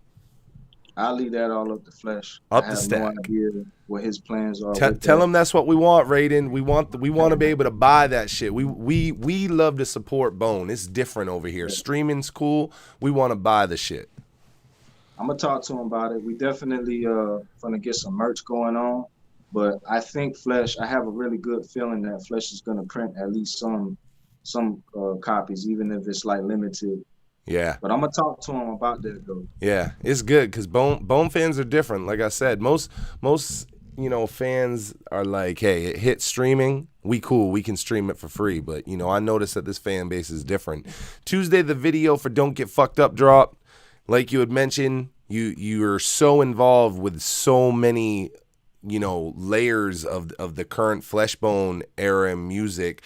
You had previously talked about how you almost had to fight for Raiden Rush to be featured on songs. Now here you are, you're on Don't Get Fucked Up, second verse. I love your verse, and I say that truly and not just to you know, nut ride a guest. I really felt like you shined well on that and complimented him and belonged there. How did the feature come along? Did you just send him the, you know, show him the song, or was he like, hey, we got to get you on a track? Like, where are you now as far as people taking Raiden Rush as a rapper as well and not just a producer? It was a record I had that I presented to him, and it became what it was. Ended up, I sent it to him with my verse already on it. So he was like, yo, this is it. This is how we doing it. Yeah, that's good. It just came about. I like that you as Raiden Rush, the rapper, is something that you can tell Flesh-N-Bone appreciates, and that you're kind of getting that just due, because you've been looking for that piece as well, to be appreciated as a rapper. So I'm glad that that's happening over there. I definitely appreciate all the Bone fans that are migrating towards my way ever since me working with Flesh. You know, shout out to everybody, all the real Bone fans that's fucking with Raiden Rush, that's following me, liking my shit, you know, just now discovering who I am. I got a lot of people that be like, yo, I never know who the fuck you were until just now. I just discovered you, not knowing that, like, I've been putting in work for like 10, 15 years strong. Yeah. And I got a lot of people that are just finding out who I am now, even though I produced for DJ Khaled and I produced for Trick and featured on his songs, and I produced for Plies and I produced for Ace Hood, and I worked with Cash Money and I worked with Atlantic Records. Yeah. So, I was blown away when I was researching and I got to bet that, because that was a heavy rotation for me. And when I saw Gold Rush, in my mind I went, oh, this can't be the same fucking guy. And when I was looking into it, I was like, yo, this is the same fucking guy. And that's when, you know, you had already agreed to come on, and I was like, bro, I'm on to something heavy. Years old and bet that. You hear me? I was 17 years old and bet that. I was legit. Wow.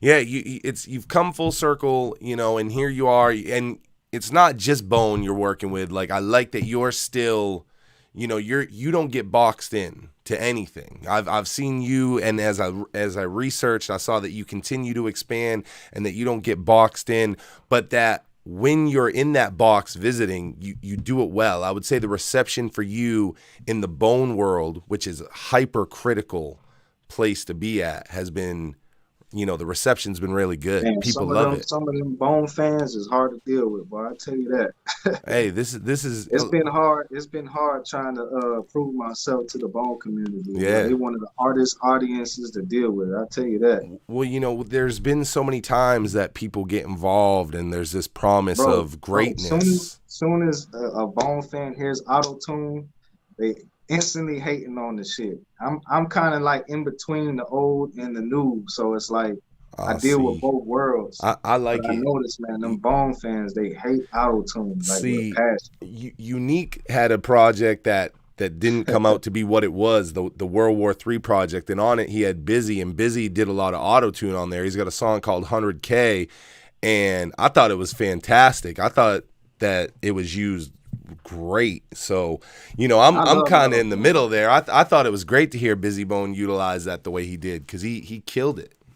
Yeah, I love auto tune, but I don't always use auto tune. I do some songs cater to not using it. Some songs I feel like it needs it, you know what I'm saying? But I never really like cranking it up to where I sound like a robot or nothing like that. And I noticed on Take Me Out the Game, I had a little auto tune on Flesh's voice, and people was like nitpicking at that shit so hard, like, man, this shit sounds corny as fuck. It has auto, like, the only bad comments I did see was people hating on Flesh using auto tune.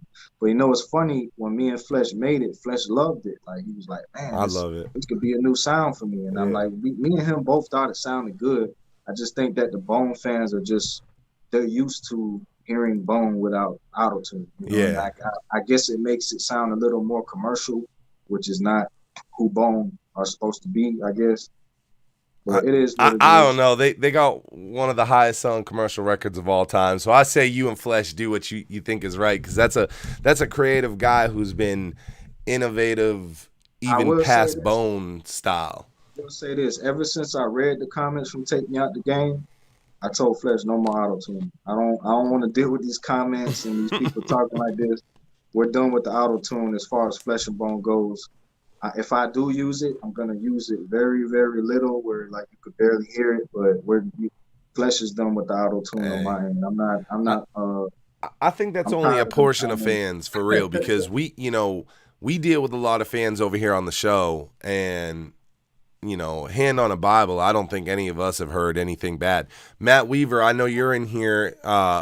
That's like one of your favorite. That is like the one, right? Like, I mean, you were hip to that so quick. I was, Raiden, I would not shut up. I was throwing it in their faces all day. I was like, how many times have you listened to it today? You need to listen to it again. So yeah, I think it turned out perfect. I was a big fan of it. And those people commenting don't know what they're talking about. I think y'all do you, man. It's great. You guys have been innovative, and it's awesome to hear Flesh doing this, because like you said, you're mixing the old with the new, and it's what they need. So I wouldn't get zoned out by these fucking comments, because Bone fans are hard. You killing it. Right, 'cause you know what it is, like me. Bone has their fan base, but I want Bone to also have new fans. Yes. I want Bone to be able to gain new fans. I don't want these 20 and under people saying that Migos are the best and Bone sucks, because it ain't, like, the youth are used to what they're hearing. But at the same time, you got to evolve a little bit, and I'm always going to make sure that we package it in a certain way. Like, I can't have it sounding outdated, you know what I'm saying? But at the same time, I'm going to make sure that it keeps that authentic Bone sound to it. It's crazy to think, 2010, you and Too Hot Records, you guys all go to the East 1999 tour, and we're talking a truly full circle situation, from you being in the crowd watching to you being in the studio producing. I would say part one is, can you just talk about how important it's been for you in this journey to truly not quit? Because again, you went from in the crowd to on the stage, and the perseverance for you. I'm sure that there's been times where it's like, this is fucking hard. I'm not getting where I want to be right now. So can you just talk about the perseverance of finally being in this situation? Yeah, man, you just gotta go hard. You know what I'm saying? Like if you got a dream, you gotta go. Like you gotta go for that. You know, because at the end of the day, you don't want to be living with no regrets.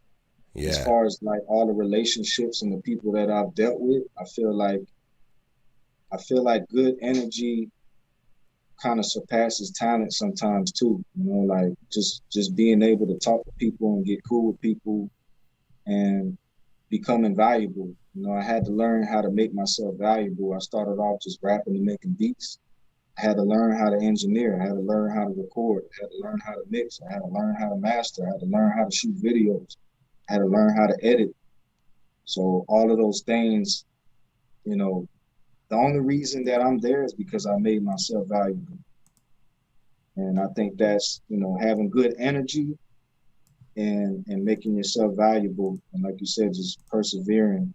And, you know, I believed in something and I went with it. You believe something and just stand by it.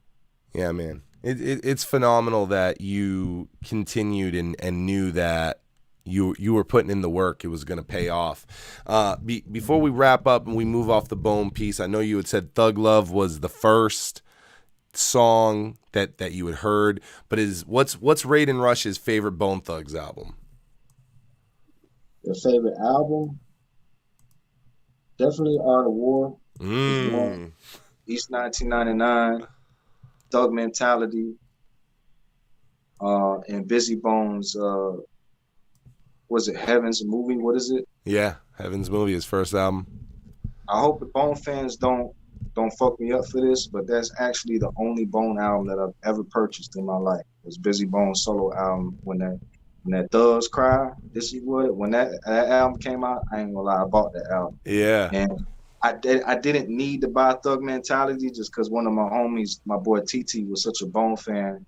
I used to ride around in his SS Impala with him, and he used to jam like the whole Thug Mentality album, Bone, all of that. But as far as song wise, those would be my like number one picks. Like I got into hip hop and Bone after like I didn't even know Flesh had dropped a solo album like prior to, but East 1999, Art of War, Thug Mentality, and Heaven's Movie. I would say those.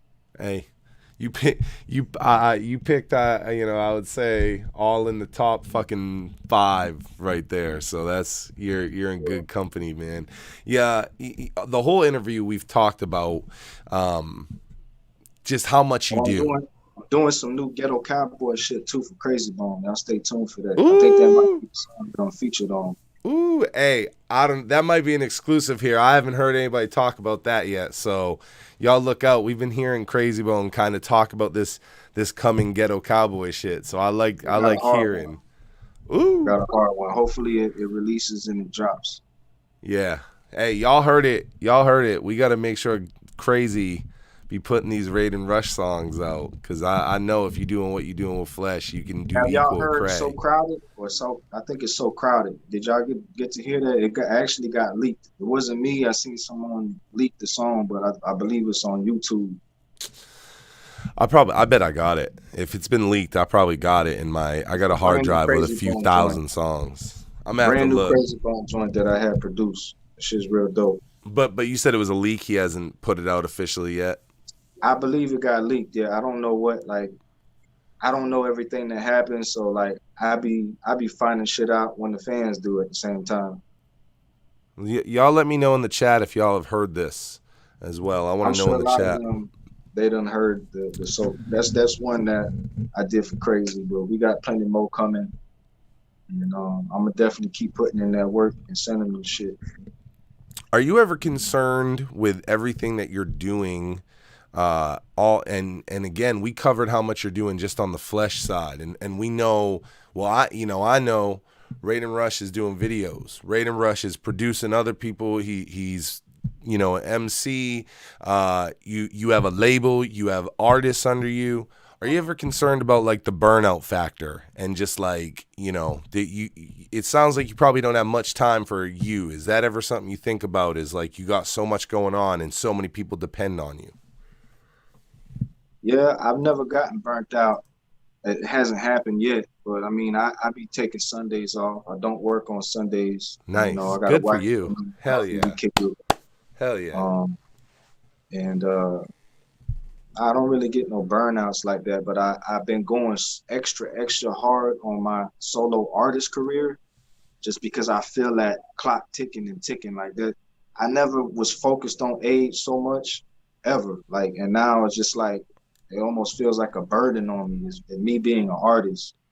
And it just like, I just feel like I constantly got a fire under my ass because I know I'm getting older and I can't be a rapper forever. I could produce forever. I could write forever. And that's another reason why I got into videos. I could shoot videos forever too. But, unless you a GOAT and a legend like Bone, it really doesn't make sense to just be 50 years old, still rapping, trying to, make it to where they at.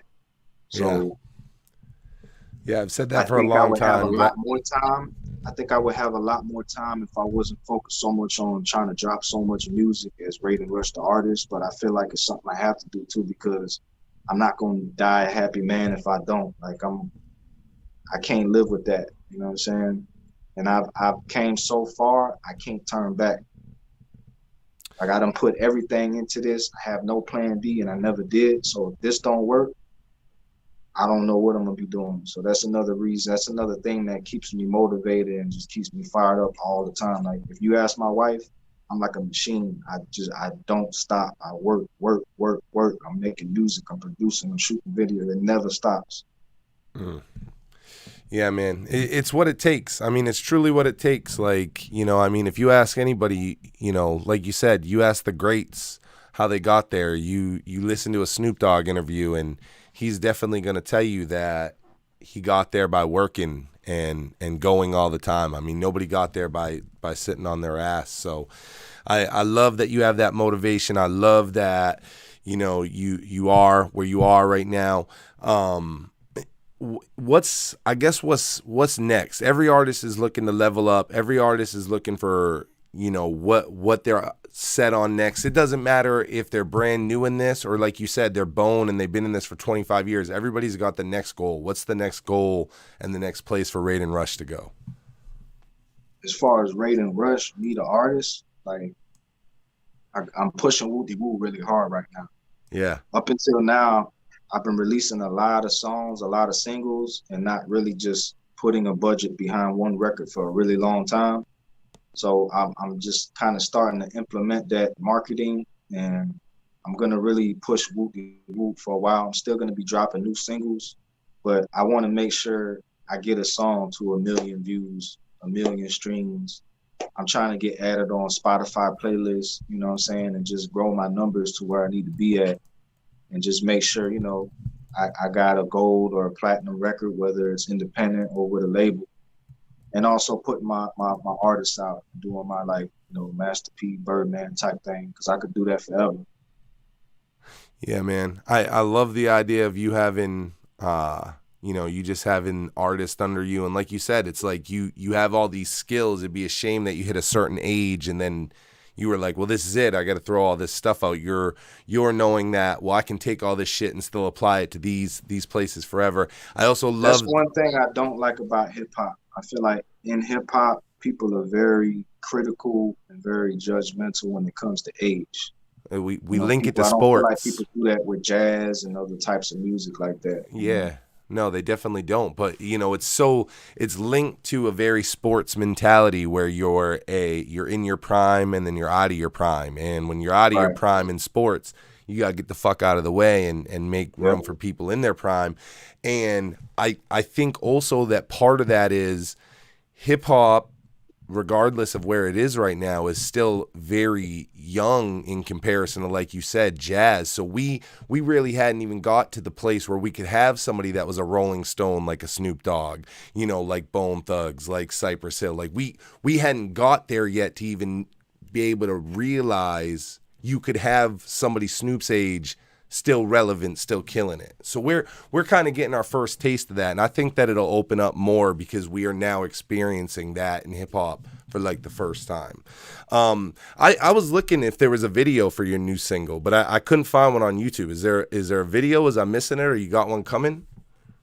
Nah, this Woo De Woo single, I wanted to push. Usually, I'll drop the record and I'll drop like the video instantly. But I've been talking to a lot of publicists and a lot of people in the business, and this time I decided, you know what, I'm gonna push the record for a nice amount of time. I'm gonna put a budget behind it, let it grow, and then I'm gonna drop the video because I've learned now after dropping so many songs and videos, once you give them the video, you done gave them everything. You gave them the song, you gave them the video. There's nothing else to give them. You know what I'm saying? And after 2 weeks of a video being out, it's old news already. You know what I'm saying? So and also, once a record starts dying down after a while, once you drop the video, it picks it right back up.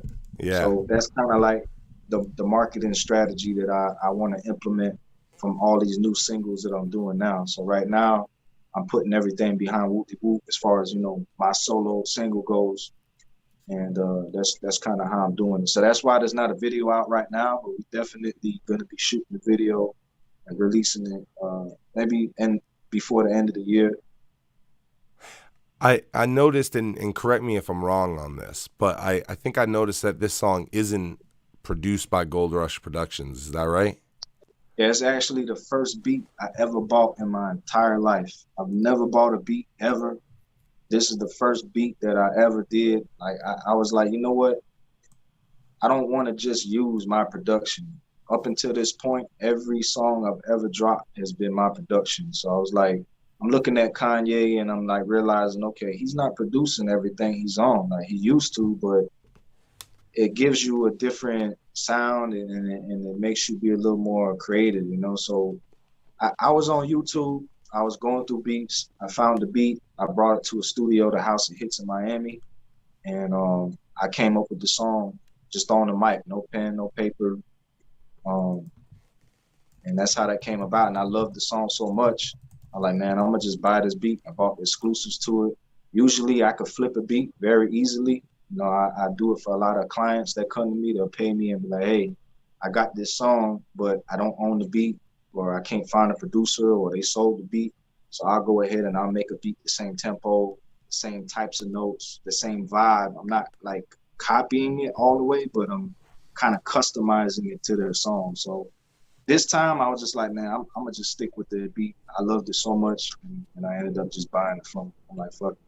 That's another thing I'm doing now too, is just kind of using other production as well. I'm still always going to be rapping on my beats. No, it's good. It's like you said, it's something else. It's almost like a challenge for you. You know how to make a beat around what you like, but somebody else's beat, there might be like a curveball in there you're not used to that you kind of got to like, I tell you one thing I'm used to, though, is getting 100% of all my songs. So like this time doing this, I'm like, damn, I got to break 50, because a lot of people don't know this. The producer, the person that makes the beat, they get 50% off rip.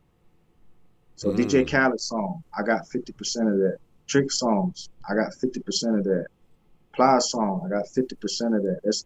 That's just the standard protocol. Even with these 15-year-old producers making beats, the producer always gets 50%. Wow. So up until now, with me doing all my production, I've been getting 100% of everything.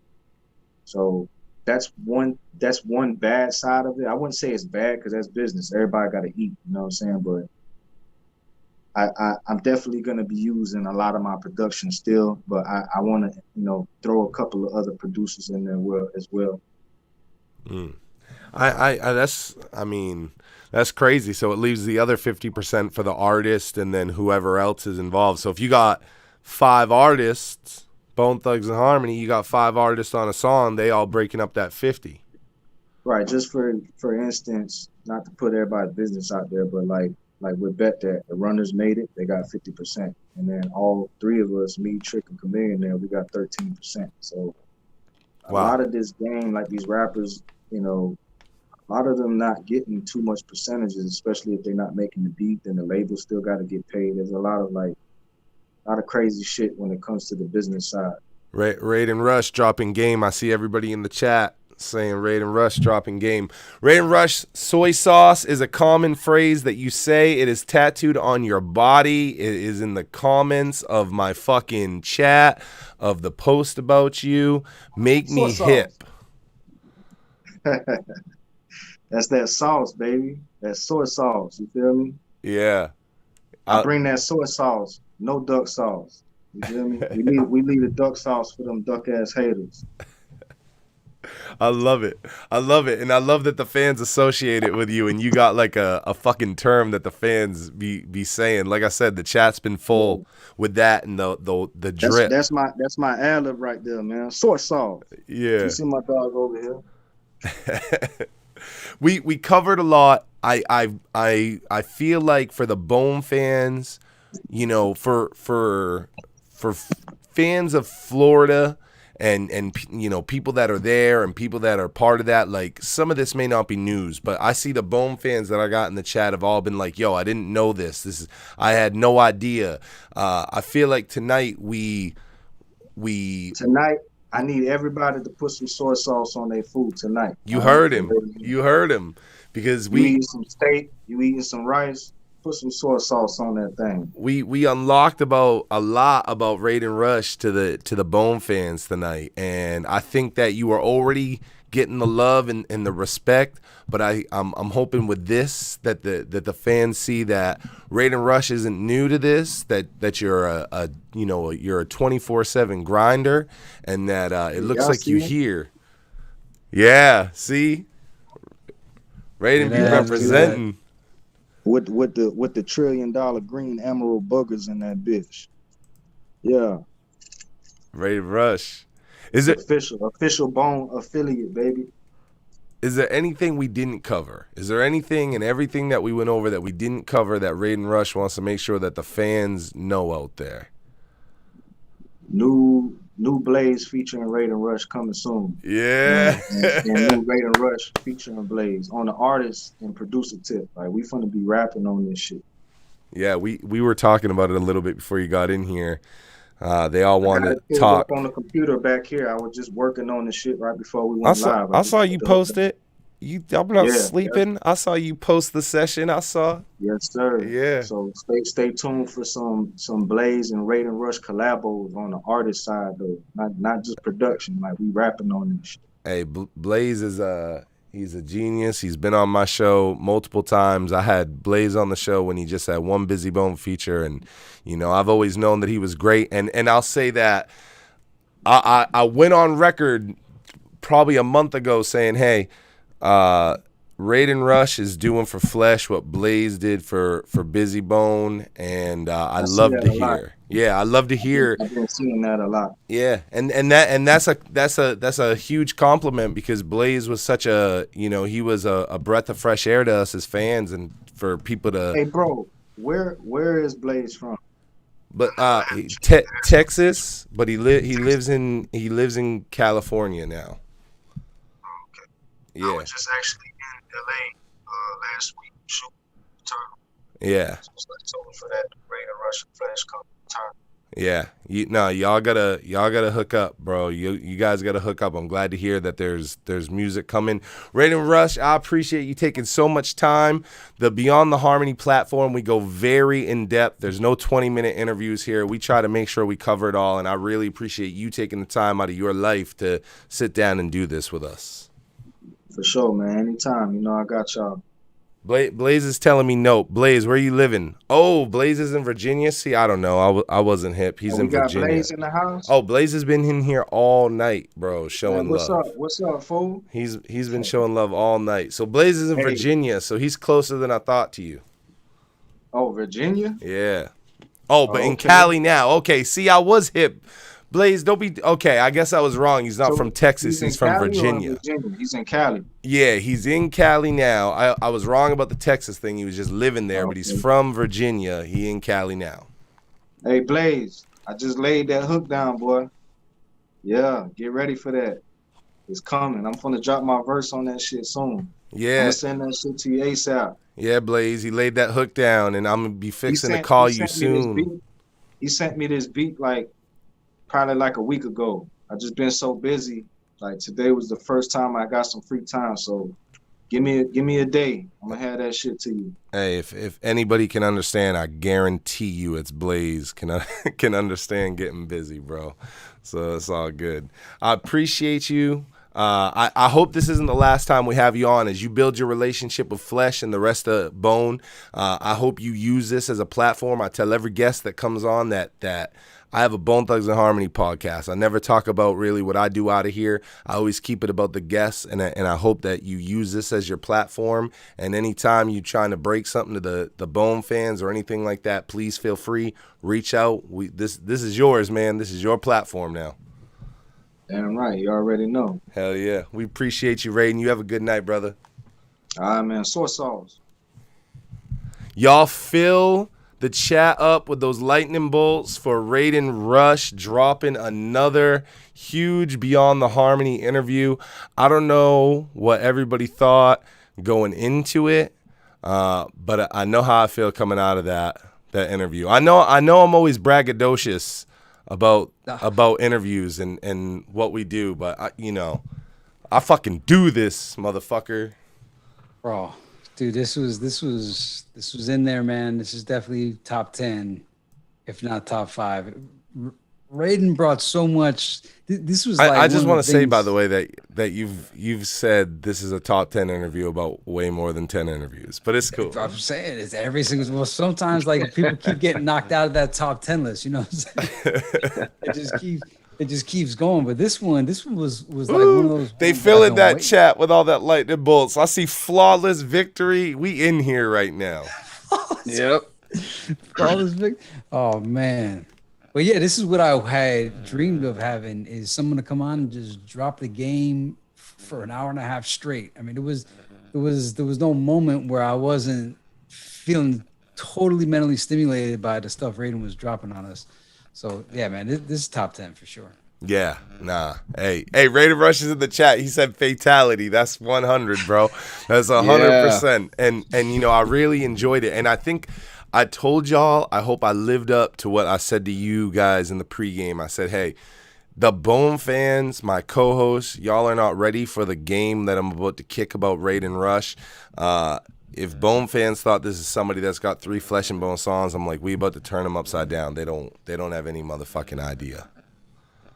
Yeah, dog. He's got tracks for days. I love the fact that you discovered that Raiden was on the track with Trick Daddy all these years. Oh, bro. And I love that song. Like, I wasn't saying it to him because I'm like, oh, you have a fucking guest on and you're just like, oh, I love everything you've ever done. But I told you, like, bet that was like, that beat was like the fucking, that thing was in constant rotation. But you put me on to Trick Daddy, and Trick Daddy was one of those things that once I was put onto it, I was like, I love all of this. So bet that got major rotation. He was right about that Trick Daddy album cover. I'm assuming he was talking about Thug.com. You ever see that album cover? It's like Trick Daddy's head floating. I had Oh, yeah. I had one of the the square like promo posters that looks like a record. I had one of that. So Man, I remember that. Dog, that album changed the game though, man. That was a classic front to back. Thug.com, man. So many tracks on that. Also, we want to give a shout out to Miami Sound and Film. I don't know if that's Dirty Chico. Dirty Day Chico, baby. 30 Day, man. 2 donations tonight. So mad props to that. He seemed to be loving it just as much as I was loving it, just as much as I expect everybody was loving it. And also, the biggest thing, and this has been an evolution, is one, learning Blaze's grind and then seeing and hearing about Raiden's grind. It just makes, like, as this is going, I could feel like my work ethic improving just to keep up halfway with those guys. Well, their grind should be an inspiration to anybody. Yeah, it's inspirational because it's like, oh, if you're sitting around thinking I'm doing all I can, I'm pushing every minute I got, and then you hear a guy like, Raiden. First of all, I truly meant it when I said I appreciate you taking the time to sit down for this long. It was like an hour and 20-minute interview. And I cut it off because I'm like, I know this is a busy motherfucker, and he's already given me an hour and 20 minutes. And for a guy that runs a record label, he's a producer, he's a rapper, he's a videographer, he edits, I didn't even bring this up in the thing, but like he started doing his own like interview series called The Gold Mine, and he had Flesh-N-Bone on that, and they talked about these songs that are out before they even happen. The guy does so much that it's like it makes you go, I'm probably not doing all I could do. I probably could fit a little more in my day if I wanted to be more successful. I'm bullshitting. I'm bullshit. I mean, not me. You know my grind, motherfucker. Yeah. I haven't talked about it, but we said leading up, just so everybody knows, I start tour tomorrow, and leading up to this, I was up till midnight. I've been working on this all day because before that, I've been rolling shirts and booking hotels and booking vans and, you know. So I understand the grind, but it's inspiration when you have a Blaze, when you have a Raiden Rush, and they're just showing you what it takes to be successful. Yeah, and you know, I don't even know if this is the case, but this is what it looked like. Earlier today, I was watching the Don't Get Effed Up video with Flesh and Raiden, and I was like, man, it looks like Flesh-Bone is in Florida, and I was like, how is that? But now we learned tonight that Flesh lives in Florida now, so now the video kind of makes sense if that's the case. I mean, I think I know what Florida neighborhoods look like. That looked like Florida to me. I wondered about all the balloons that got sent out at the end. He said Flesh is living. That's kind of how they hooked up this tight. Is Flesh is living out there. Which good for Flesh. Ended. I love that for Flesh too. Yeah, that made me happy. Yeah, first of all, I think most of the Bone is like, oh, California. I like that Flesh is like, nah, I'm gonna move down to the dirty. Yeah, he's always on his own. I love it. Yeah. Crazy lived here for a minute, right? So maybe Crazy put in a good word. Mo Thugs, they were out in Miami and shit. Mm-hmm. I just want to take the time again to shout out my man Lucas Buck. Lucas he's in the chat right now. He pushed this interview. I talk about the power of the fan base all the time, and that if you guys want something to make it happen, and people say, get this person, get that person, and they leave it in my lap, and I'm like, you get them. I'm just a guy doing interviews. You the fan, they gonna listen to the fan. They know I want to talk to them. This is what the fuck I'm doing. But they want to know that y'all want to hear them talk.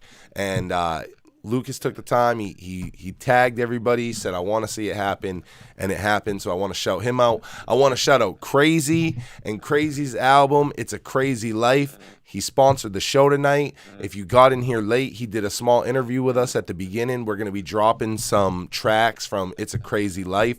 I got a copy of A Crazy Life that I think I want to give away. I got we got a sticker, and what? A bracelet? Yeah, we got bracelets, sticker. Here's the sticker. It's the Lazy Bone and Crazy and on it's, this. It looks fire too. Skies. It's a big sticker, quality. And the texture of it's like photographic texture. It feels really good. I thought it was a photograph, but Crazy pointed out it's an actual sticker, but it feels real premium. Yeah, nice. That was a nut. You know what? I got so caught up, and this has been a great night because we had Crazy on, and we got to really dig in with him, and I think that was great for him and his brand as well.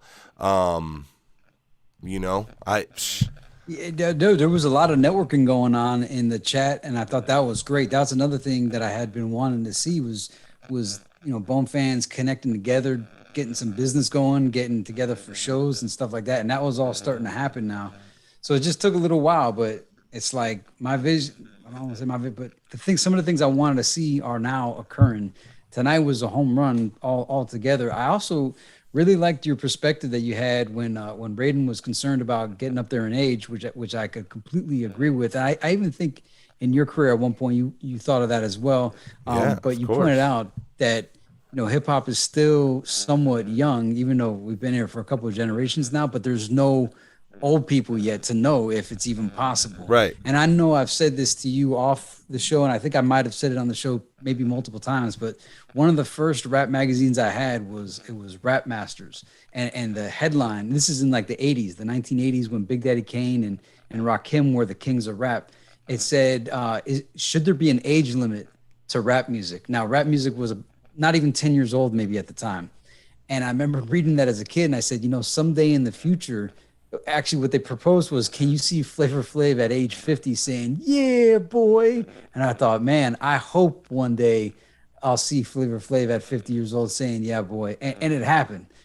So where the concern was, as you pointed out, like I never even thought of it. You're like, hey man, it could be. We just haven't gotten there yet. And Bone Thugs and Harmony are kind of like setting that standard. They're not that old. They're like in their 40s, but eventually they'll be in their 50s, and we know they'll still be going. So it's just a matter of time before the legends become even more legendary and vintage, and they'll pave the way for people not to be concerned about age. They the Rolling Bones, bro. The Rolling Rolling Bones. You know what I'm saying? Yeah, like I said, we just it's like we think of some of the artists we might have capped off at, 28 early, and we had no idea. Like we had certain motherfuckers persevere. Bone, Wu-Tang, Snoop Dogg, Redman and Method Man, Be Real. Just certain motherfuckers have persevered past that. You ain't cutting me off. I'm not gonna be cut off. And now they broke through, and we're like, oh no, it's cool. It's straight that, Snoop went from the young protege to he's every rapper's uncle out here. Okay? And he's the cool uncle. Like you want that. You can't even, you remember Smokey on here, like you can't even fuck with Snoop Dogg. He's such a G. He's royalty. He's like, everybody got to go in their fucking dressing rooms and let Snoop walk down the hall solo. All right, Super Bowl too. He's doing him, Dre, and Eminem, Mary J. Blige, and Kendrick. I just heard today are going to be doing the Super Bowl. So like, if you're wondering how far hip hop has came, I mean, when Nelly did it, whatever, Nelly's a big deal, but it's a different kind of thing. Now you got Dre, Eminem, Snoop, Mary J. They better bring out 50. I'm gonna be upset if they don't bring out 50. I gotta see 50 at the Super Bowl aftermath, motherfucker. And I think a lot of other rappers may have had longer careers had they not been in the era of artists like some of them owe money to the record labels, so they just had to like bow out a rap altogether, or others getting locked into contracts so that it kind of like just ends their careers. So there may have been a lot more longevity if a lot of artists had their business game tight. Luckily, Bone was able to overcome all those things, and they're still going. So you gave a lot of hope tonight with that comment, and also for Raiden's sake, I hope he gets this solo career that he wants, because the neat part is he's so talented that he could completely stay fed for forever with all the other stuff he can do. But the fact that he's got his eyes set on something with the solo career, I think it's going to hit, because he's got the passion for it, he's got the talent for it, and now I think the word is going to spread, because we immediately noticed how amazing Blaze was, that when we put that love into the universe. I'm putting that love into the universe now for Raiden Rush, especially the fact that it's Florida, South Florida love there. So props to Raiden, and I hope the best. I hope he gets that solo career going to the level he wants it at. My universal energy is going towards him and Master P. I want Raiden Rush and Master P. I don't want them just meat, bro. I want Flesh-N-Bone to hook Raiden Rush and Master P up, and to get a Master P Raiden Rush like little project. That's where my energy is going. I want that for him. So we gotta give away a copy of A Crazy Life. I really hadn't thought about how I'm gonna do that. Maybe after the video ends, we'll let everybody comment on this video. And even if you in this chat, you drop a comment in the video, and I get back. I'm gone. Let's see. I'll be gone tomorrow into the 12th, and then I'm back home on break for like a few days. And I think we're gonna try. Don't quote me on this, but I think we're going to try to do the season finale. You heard it. This is the last interview of the season finale of 4 on October 14th. And we'll pick a winner. Oh, look, John's like, is that what we doing? Yeah, you heard it. John heard it. Everybody heard it. October 14th. That's my goal. Like, I'm in the middle of a tour, y'all. Oh, are you stretched? Are you stretched? Oh, is that when you're gone? Look, John, I'm looking at the calendar. Johnny on the spot. We can go further out. I go back on the road shortly after that. All right, 14 is a Tuesday. Is that we're doing a Tuesday or a Thursday? October 14th is a Thursday. Oh, okay. Never on a Tuesday. So I was gonna say that's my Tupac Tuesday now. Thug Tuesday, never. Yeah, no, my Thursday's open. See, yeah, that's what we shooting for. It just be alive. I want to talk to the fans. So this is what we're gonna say. This video right here, you can't comment on it now. I don't know why until the video's over you can't comment. We used to be able to, but even if you're in the chat or if you're listening now, put a comment on the video, and during the season finale, we'll pick a winner and we'll send It's a Crazy Life package out to y'all, to whoever wins. That, a bracelet, the sticker, who knows what else. The package is gonna come from Lippy and not me, so who the fuck knows what ends up in your you fucking shit.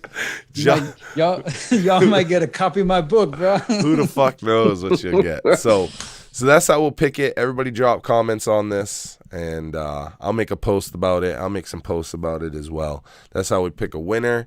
Are we gonna do your famous Cecil picker live on that little comment picker? Oh yeah.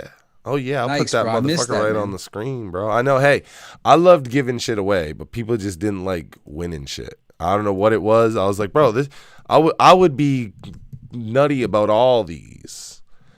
I'd be trying to win all this shit like I was 1985 Gemini. I'd be out here trying to win all this shit like I was Jordan in the 90s, but people just didn't get into it. So I remember, man, I was on the other side back then, and I was trying. I never won nothing. Yeah, 1985 Gemini. She won it all, bro. Oh man, she took all my juju for sure. I'm not even gonna try anymore, but I still tried. We had to make a rule over her. We're like, all right, if you won last month, Gemini, you can't be winning again. So yeah, that's what we'll do. We'll do a giveaway for It's a Crazy Life. It's got features by Crazy Bone, a couple by Lazy Bone, Spice One, Lil Flip, Kingpin, Skinny Pimp, Young Bleed a bunch of times, King Crooked, Sloan, HC the Chemist is on it, mixed it, mastered it, Johnny P is on it, Killer Priest, Stevie Stone, and more. Young Gage is on it. So we'll give that away. We had Crazy on the night. We had Raiden Rush on tonight. Raiden Rush dropped game all fucking night. I think that we connected Bone fans to Raiden Rush in a way that maybe they were not. I know I admit that I was naive to how great this man was. And that he was just, I didn't even know that I knew who he was. Cause I fucked with Ace Hood Gutta. I fucked with Bet That. I fucked with DJ Khaled. So it's like I didn't even realize I knew who he was. And so I think that this was great for me, and I'm a know-it-all. So I know if it was good for me, I know it was good for y'all. I severely underestimated this man, that he was just some dude that, from Florida that Flesh hooked up with, and that he was nice, and that he had 3 Flesh-N-Bone songs. I underrated him. I think Bone fans did as well, and I think that this interview was the gold rush. I love to hear that it's top 10. It was, man. This Absolutely. Yeah. I think that one of you mentioned earlier, I just want to echo it real quick. I think the biggest compliment we as Bone fans can give is what we're saying about what we've always said about Blaze, and what we've been saying about Raiden, is that they're bringing out the best in Bone Thugs for sure. They're bringing something that is causing something to happen with Flesh in this case. And so Raiden has the formula. Whatever the formula is, Raiden is holding it. Yeah. No, that's great. And I love that him and Blaze are working together. That's real deal. Yeah. These are, I loved that I loved when Excel worked with Busy. I loved when Blaze worked with Busy. I love that Raiden's working with Flesh. Who fucking knows, but it's like those are the type of guys that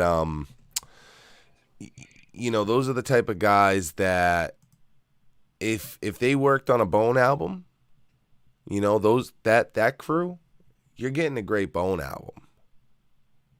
So situations like this give me high hope for the future.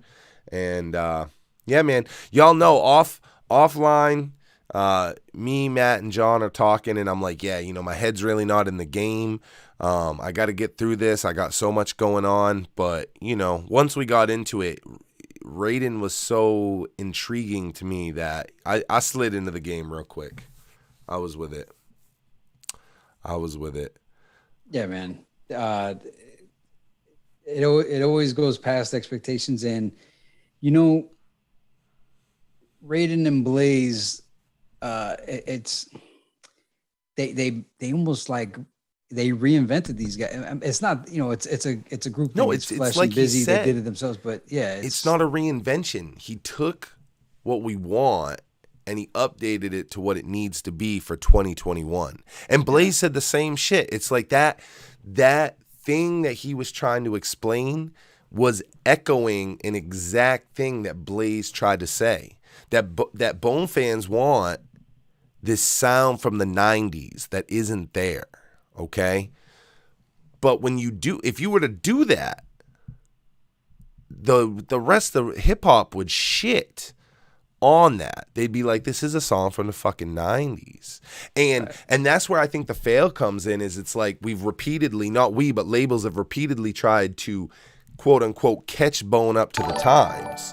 And so what they do is they hook them up with producers that are current. And it's like these shout out to Turok with a $10 super chat. He said, how's it going? It's going good, brother. You're going to have to bring this one all the way back and check it out. This was a great night. But you've had these current producers try to bring Bone up to speed. And it's like, this is the wrong thing. You got people now, Blaze, you got Raiden Rush, and they're taking all the elements that need to exist and they're putting them on an updated, they're putting them on an updated plate. And they're actually like producing. It's not just getting a beat. Yeah. There was like an era where you just get a beat and it's like whatever, but they're actually crafting the sound, crafting the whole thing behind it. Yes. And that's even, there's a lot of beat makers out there, but they don't have that full vision. And that's another part too that was so amazing is, we already knew Blaze's whole mind, and we've seen how he even showed us how he makes his stuff on his videos, and then finding out Raiden Rush, same thing with the same thought and the marketing knowledge, like the total package. The knowledge that he has, it's not in everybody. Even people that do this, like beat makers, they may just make beats, but they don't learn the whole entire spectrum of the game. And I guess that goes with also wanting to be a part of the game. So Raiden seems to have soaked up every single experience that he had and applies it all. So that was it was seeing, he's like a master student. You come in, you're just the grasshopper and you need to soak it up. He's already soaked it up and now he's got knowledge of it all. And he's even doing applied science, where he was talking about how his next single, he's going to put the song out first, let that live, and then give it that second push with the music video. Having those multiple lives to songs is, to me, is the greatest thing. Is if you could keep finding a way to give it an extra 3 weeks, it just adds so much life to a song. It's a shame that songs fade away. I remember seeing a commercial that said, "Hey, do you throw out Miss February?" It was a Playboy commercial. Auntie Do you P. throw out Miss February just because her month is up? Auntie P with a super chat, 8. Oh, nice. I think it's $8. I don't know. There's a conversion there. Maybe it's more. It says $7.99. I don't know what the fuck that means. Oh, Australia, because he's coming right. from That's what I'm Australia, saying. So maybe it was more on his side. It's $8 on our side, and we appreciate it no matter what. But it was probably more on his side. I don't know the conversion, but shout out. And I wanted to throw out too. I love. By the way, you had asked me earlier. I did love Raiden's whole like influences with No Limit, Trick Daddy, Bone, and all that, and Mystical as well. And I hope he gets that Mystical Crazy Bone track. When you brought up the Crazy Mystical song, I'm just curious if either of you guys felt this way. I was always thrilled and blown away that Crazy, Mystical, and Lil Jon did a track together, but I felt like it was the ring, like a boxing match, and Crazy and Mystical were getting ready to actually do it. But I felt like they were separated. When you hear that song, do you feel like they're siloed out? Like I wanted there to be like overlap verses or them communicating with each other. like they're on the same track, but I just didn't feel like they communicated. So like if Raiden's still watching, if you get these two together, find a way that there's an interaction or a communication where I feel that their spirits really blended together versus like Lil Jon, because it feels like a Lil Jon song featuring Mystical and Crazy. And I was so thankful for that, but I wanna feel those two mesh or blend together to actually, you know, really collaborate. Did you guys feel that for that track? No. Like that was the one thing missing, or not? You were just happy altogether. I was so happy about the song. I was even more happy about the video. In fact, that song and video is why when I knew about Get You Twisted before it came out, I was so excited. And my Get You Twisted disappointment was that Lil Jon didn't drop vocals on it. I see everybody in the chat saying unique, unique, unique, unique. I love DJ Unique. Unique beats are not up to date for the most part, and I would love to see Unique, Blaze, Raiden Rush, Excel Beats all on a team working. Unique is like a needed thing in there. What I would say, and this is me being the controversy that people don't like, because you're gonna just have people tell me that it's blasphemy. I wouldn't, you know, I would be worried that maybe the other guys would get smothered by the fact that this is DJ Unique, so he's got to be top dog. And it's like DJ Unique, who knows if he knows the best thing for Bone right now. I don't fucking know if that's true. I'm not saying it's not true. I'm just saying who the fuck knows right now as they evolve. But I definitely think him being involved, he has to be there because he's like a member. Like it's when DJ Unique stopped being like a quote unquote member of Bone, like in the Art of War, right? Like he was listed in the intro like he's a member, right? I do think that that's when things change greatly for them on the down. So he's certainly needed there. I would just hope that in the dream scenario that all these producers are together working on a Bone album, that because he is DJ Unique and because he is like a member, that his way wouldn't smother these other guys, because these other guys are young, they have these great ideas, they're in tuned with it. So that would be my only thing. I saw DJ Paul come up a couple times, and Mr. Young just said DJ Paul also gets a good sound for Bone. Well, we'll get to find out with that. Crazy, yeah, I'm Crazy super and excited Paul. about that. I love that. I can't wait to see how that comes out, because the Thug Brothers with Young Noble, that was a great project. Like I think it's kind of an underappreciated thing that just came out of nowhere, and that was that good. Now imagine with DJ Paul how much better that's going to even be than Thug Brothers too. So Yeah, that's going to be interesting to see. This is like the first like real duo heavy hitters doing it. Not that Young Noble's not, but DJ Paul's a little different. It's a little kind of different because is he doing the beats too, right? I think that's mostly his thing. Yeah. When he does these collabo projects, it's usually he usually does most of the beats, and he usually only has like 1 to 2 features or does a hook or something. So you're telling me, so this could be a Crazy Bone solo produced by DJ Paul? I don't know that, but I'm just basing it off like DJ Paul does this type of collaboration often, and it's usually, you know, Paul doing mostly the beats and the work, and then the other artist doing most of the vocals. So which I hope that he does a significantly more vocals on it, but I could be wrong too. Maybe it's a full collabo like the other ones, and he's doing a ton of vocals. I don't know. I don't know enough about the project for me to say that. Wow, it's gonna be a Crazy Bone 3-6 Mafia. Like what we're gonna actually get to find out. We don't have to what if anymore. But damn, this is one to look out for, man. It's gonna be interesting as a Bone fan to hear what that's gonna be. Hostile says DJ Paul is doing the production, so that's what I thought. I assume you'll see a little bit of vocal feature from him, and then all his production and all his in-house work, which I think is great. Imagine if DJ Paul becomes Crazy Bones Blaze, Crazy Bones Raiden Rush. That's what I was just about to say that, John. I know I repeat myself a lot, but always saying this is the best time ever to be a Bone fan because you've got Blaze, you've got Raiden, and the DJ Paul project coming up. I got nothing but stuff to look forward to. And I just want to say, too, underrated in this situation is HC the Chemist, who I think is a great compliment to Lazy Bone. I don't think that probably HC the Chemist gets like the nod that he should probably get because he's been very instrumental for Lazy Bone's career. And you know the guy's great.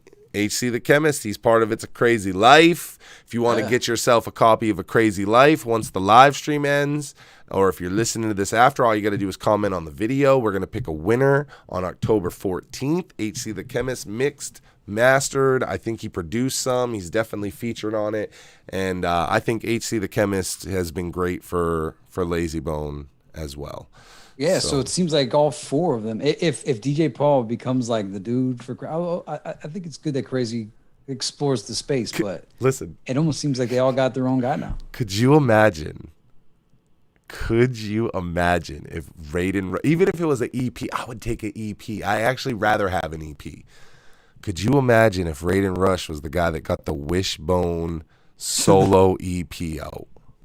Dog, I was about to say we just need to find somebody to pair up with Wish, and if it's Raiden, hey, that would be great. If it's an EP, I think if Wish dropped an EP, that would be comedy right there for the Bone fans. My man Smokey the Bandit in the chat. Smokey the Bandit. Smokey, we just had, you just missed Raiden Rush. We had Smokey. It's crazy right now. The Flesh-N-Bone Global camp showing much love.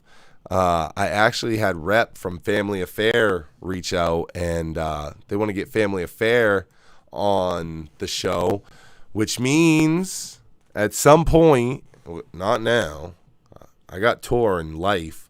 At some point, Season 5's coming. We're going to wrap up Season 4. This was the last interview of the season. We're going to wrap up Season 4. Looks like on October 14th. Whew, that's going to be tough for me, but all I got to do is sit down and talk. I'll be coming off tour. I'll be in the middle of a break. We're home for a few days. So we'll wrap up then. And when we start Season 5 at some point, I'm guessing 2022 for real, we're going to have Family Affair on. And me and Matt talked about this. I didn't even say this to you, John, but Season 5, I think you're going to see a big difference, which is we've focused on the past and sprinkled in the current here and there.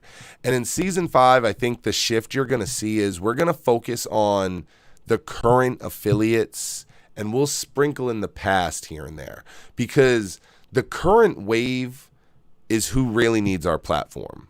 Our platform had to be built on what it was built on.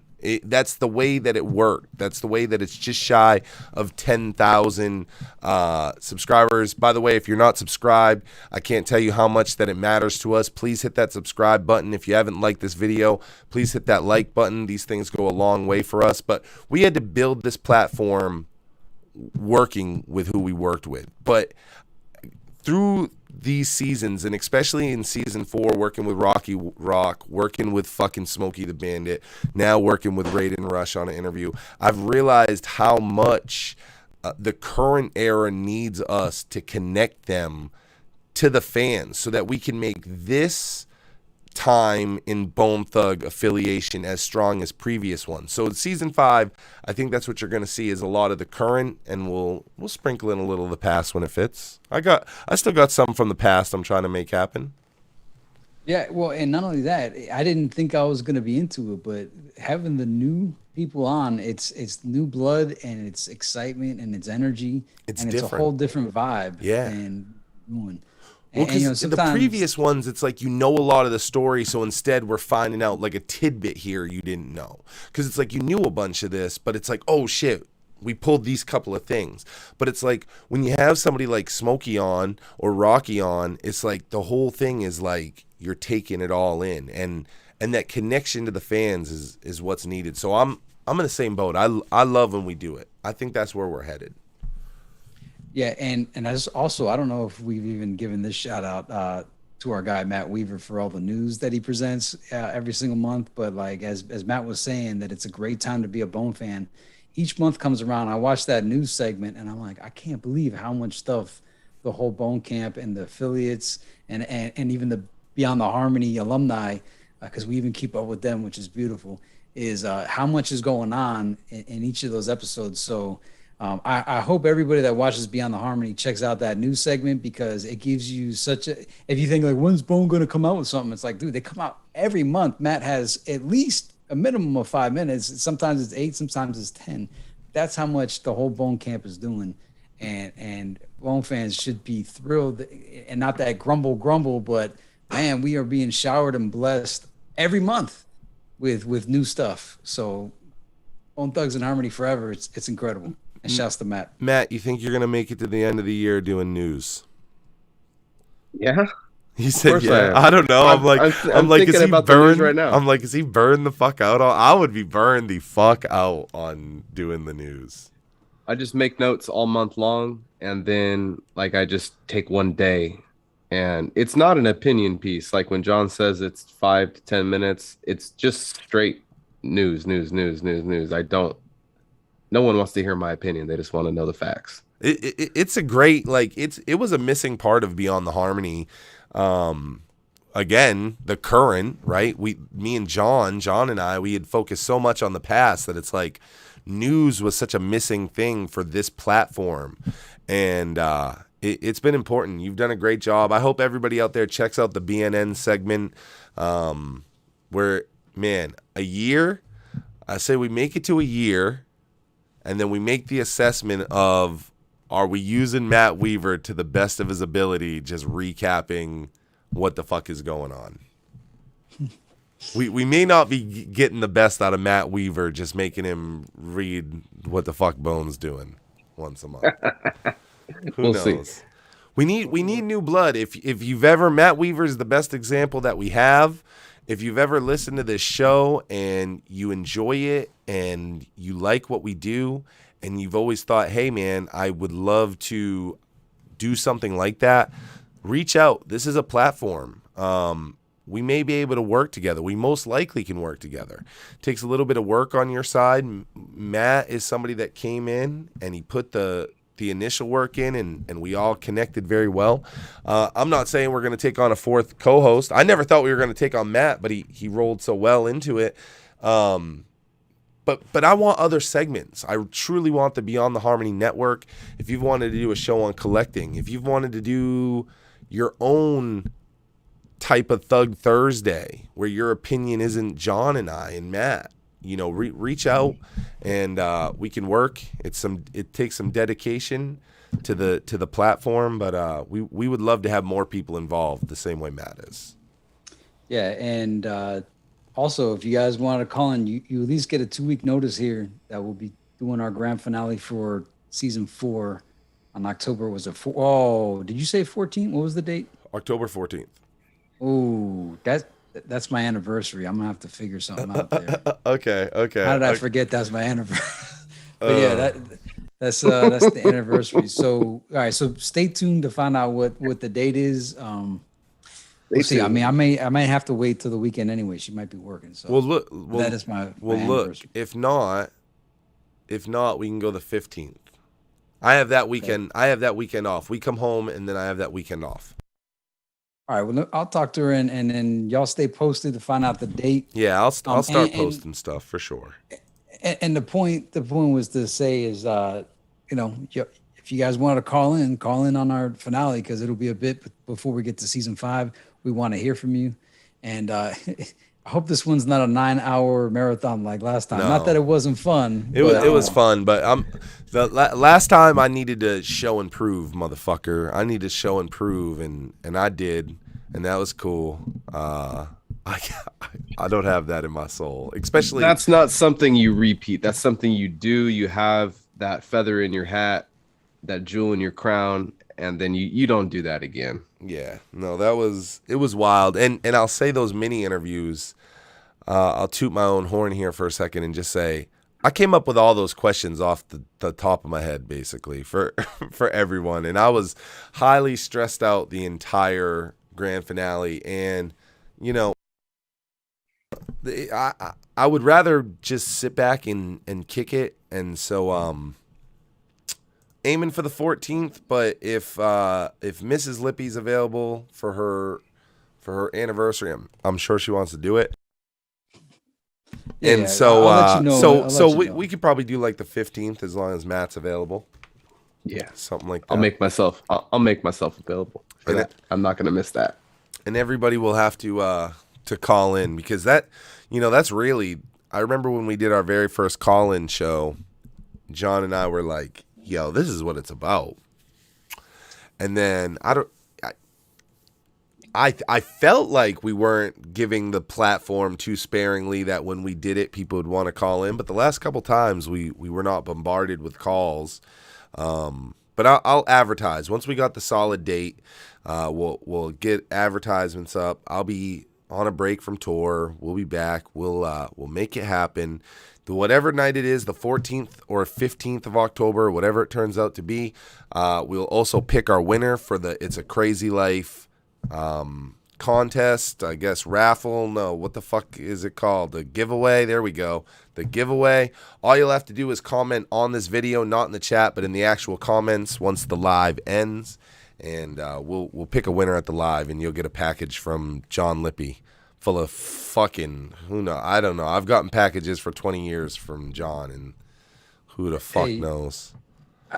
But before we wrap, there's two timely pieces that by the time we get to the live in a couple weeks, give them to me, dog. I'm good. I got to ride out to my office tonight, no matter what. So I don't care this time frame's on you. All right, you went to the TLC Bone Thugs and Harmony concert. Yep. I caught a lot of shit for going live, and it looked like shit. But I was in a valley under a metal roof. But I have fire footage, and I plan on editing it while I ride around in this van. I have fire footage. Nice. All right. You got anything else you want to say about the TLC before the next? Well, I'm gonna do the official recap, but I just want to say that I went and saw Bone in TLC. Bone was great. Bone basically did the basic Bone performance. They did all like the hits, but they also did they did Weed Song. They did obviously all the features, Tupac, Biggie, shit like that. So they did all that. It was a good show. It wasn't like a super long Bone show because they were the opener. And I went there for Bone, but they killed it. And I'll tell you right now, and I know people hate to hear me say this type of shit, I was absolutely good that Busy Bone wasn't there. Like it's great if he is there. You know what I'm saying? Like, I would rather him be there. And it's great when he is. There's nothing like that. But like, it was absolutely phenomenal without him. Great. Absolutely fucking great. Absolutely fucking great. That's great to hear. I mean, the fact that all you need is 4 bones and it's good to go. I mean, like you said, if Busy's there, great, but it's good that people still got a good show with just 4 members. So good. It was fun. You could tell Bone was the opener. There was no like real budget production behind Bone. Like, their logo was on the screen and that was it. But they didn't need all that shit because they killed it. Crazy Bone didn't seem super enthused to fucking be there, but the rest of them were really killing it. And Crazy killed all his verses. Ooh, I'll say this too. Ooh, this is good. This is me eating. Anybody that's wanted to see me eat a little shit for the shit that I talk, they were mixed so you could hear them and they were not riding under vocals. Even Crazy Bone. And they were fucking slaying. There were still some vocals in there, in the mix, but you could hear them very well, and they were crush it. So Bone was phenomenal, and TLC, that was just kind of like the bonus for being there. I was like, well, I'm going to see Bone, so I'll stay for TLC because you want to be able to say you saw TLC, like you're already here, right? So fuck it, let's see TLC. It's at least TC. TLC was fucking incredible. They were awesome. I was fucking blown. It was like being at a 90s music award. These motherfuckers, they had like double platforms. They had backup dancers. They had a whole band. There was 8 fucking screens. They had clothing changes. It was so fucking fire. And I can't remember which song, but there was a fucking song that came on. It wasn't Waterfalls. They actually did something weird during Waterfalls, but a Left Eye verse came on, and this crowd is rapping this Left Eye verse like we're looking at a Tupac hologram at a fucking Death Row reunion. Like, the crowd was rapping this shit, and I was like, yo, I'm in it. The TLC fans, like the ones that were there for TLC, they were really about it. It was very clear who was there for TLC and who was there for Bone. It was hilarious. But they were incredible. I'm glad that I didn't leave, and I'm glad that I stayed. I'm glad that I stayed.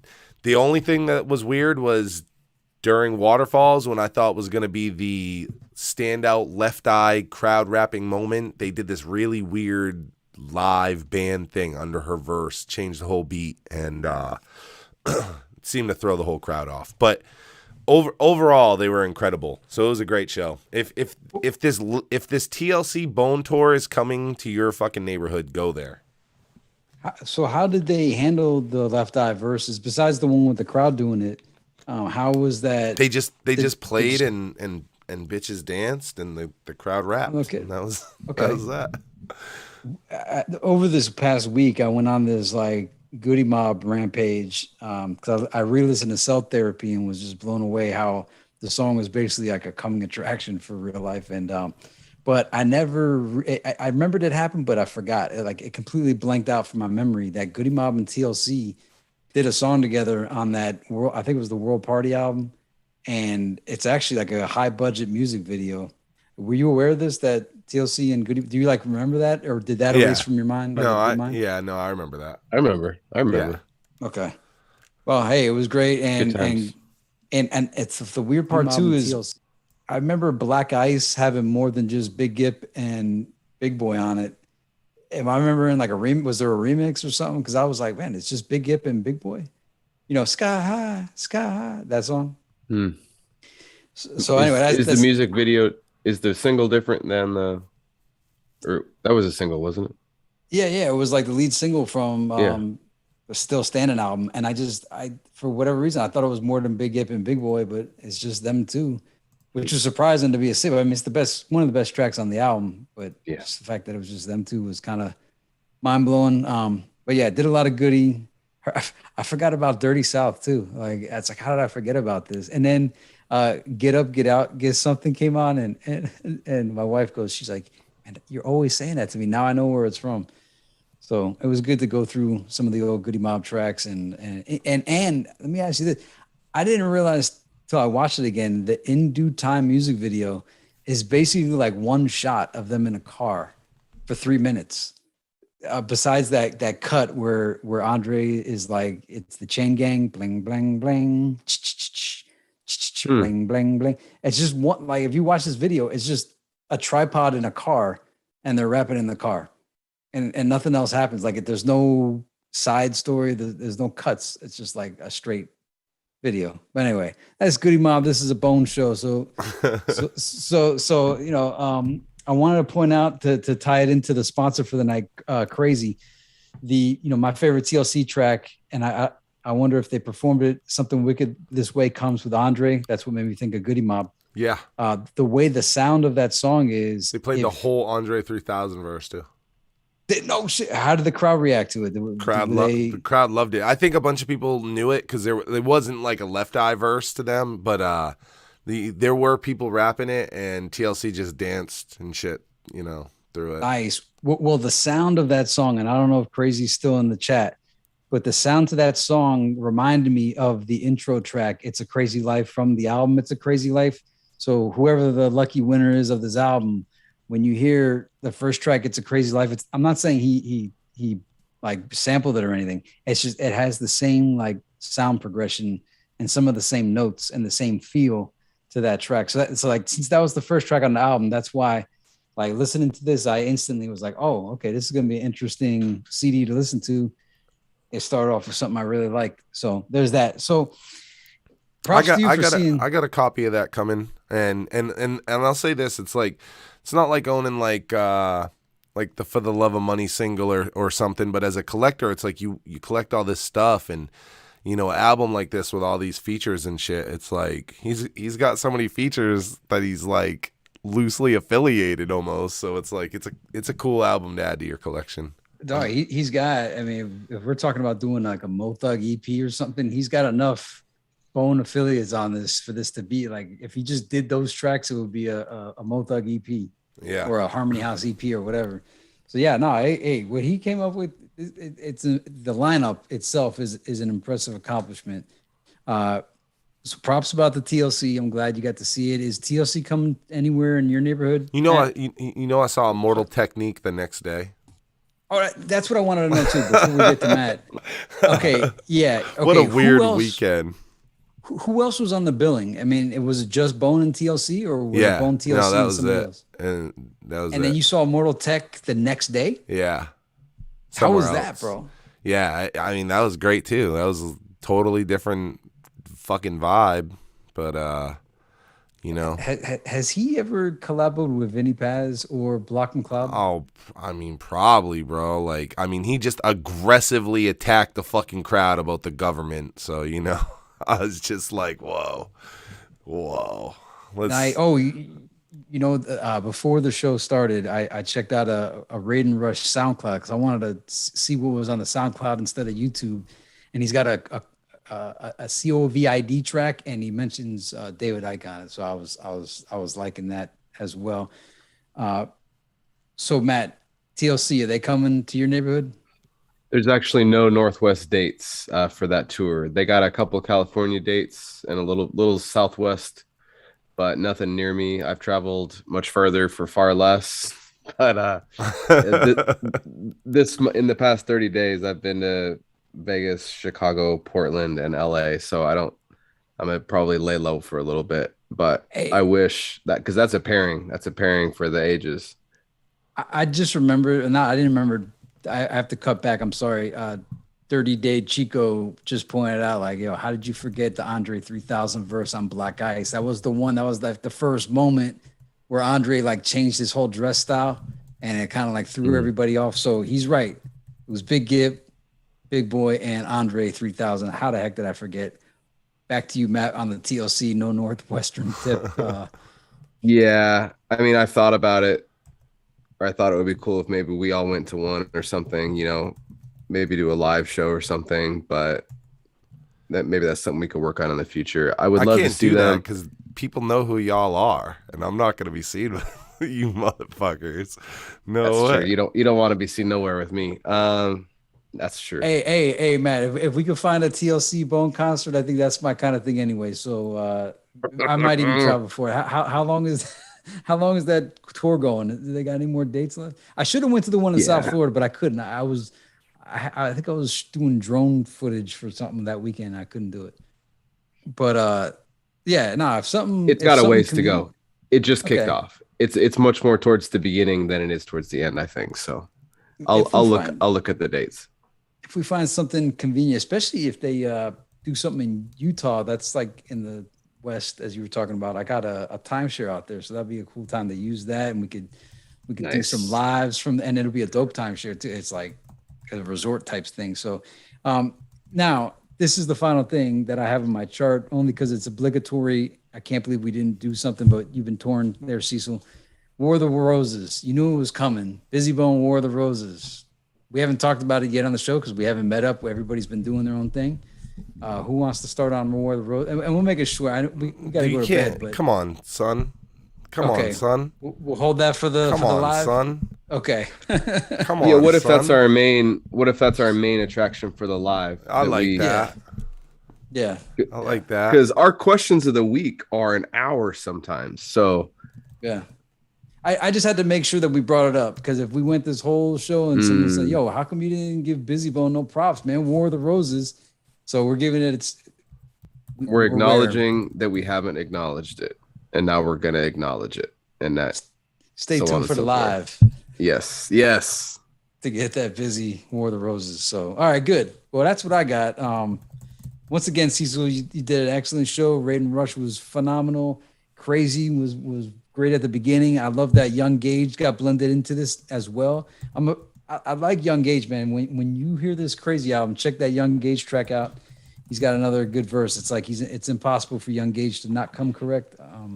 So it's just been a beautiful night seeing you guys again and wishing Cecil well on his tour. I hope you stay healthy and happy and kill it and see all my favorite people and take photographs and make me jealous. Yeah, baby, living like a rock star. I want to remind everybody tonight's episode was sponsored by Crazy and his album, It's a Crazy Life. Thank you for coming on the show, Crazy. Shout out to Raiden Rush, taking the time out of his night to talk with us so long. My name is Cecil West, rocking with the one and only. Hi, my name is Jonathan Lippy. And the plane hopping, panty dropping, beard that gets cheered, and all the haters fear. I am Matthew Weaver. Feenics Ryzin, take us on home.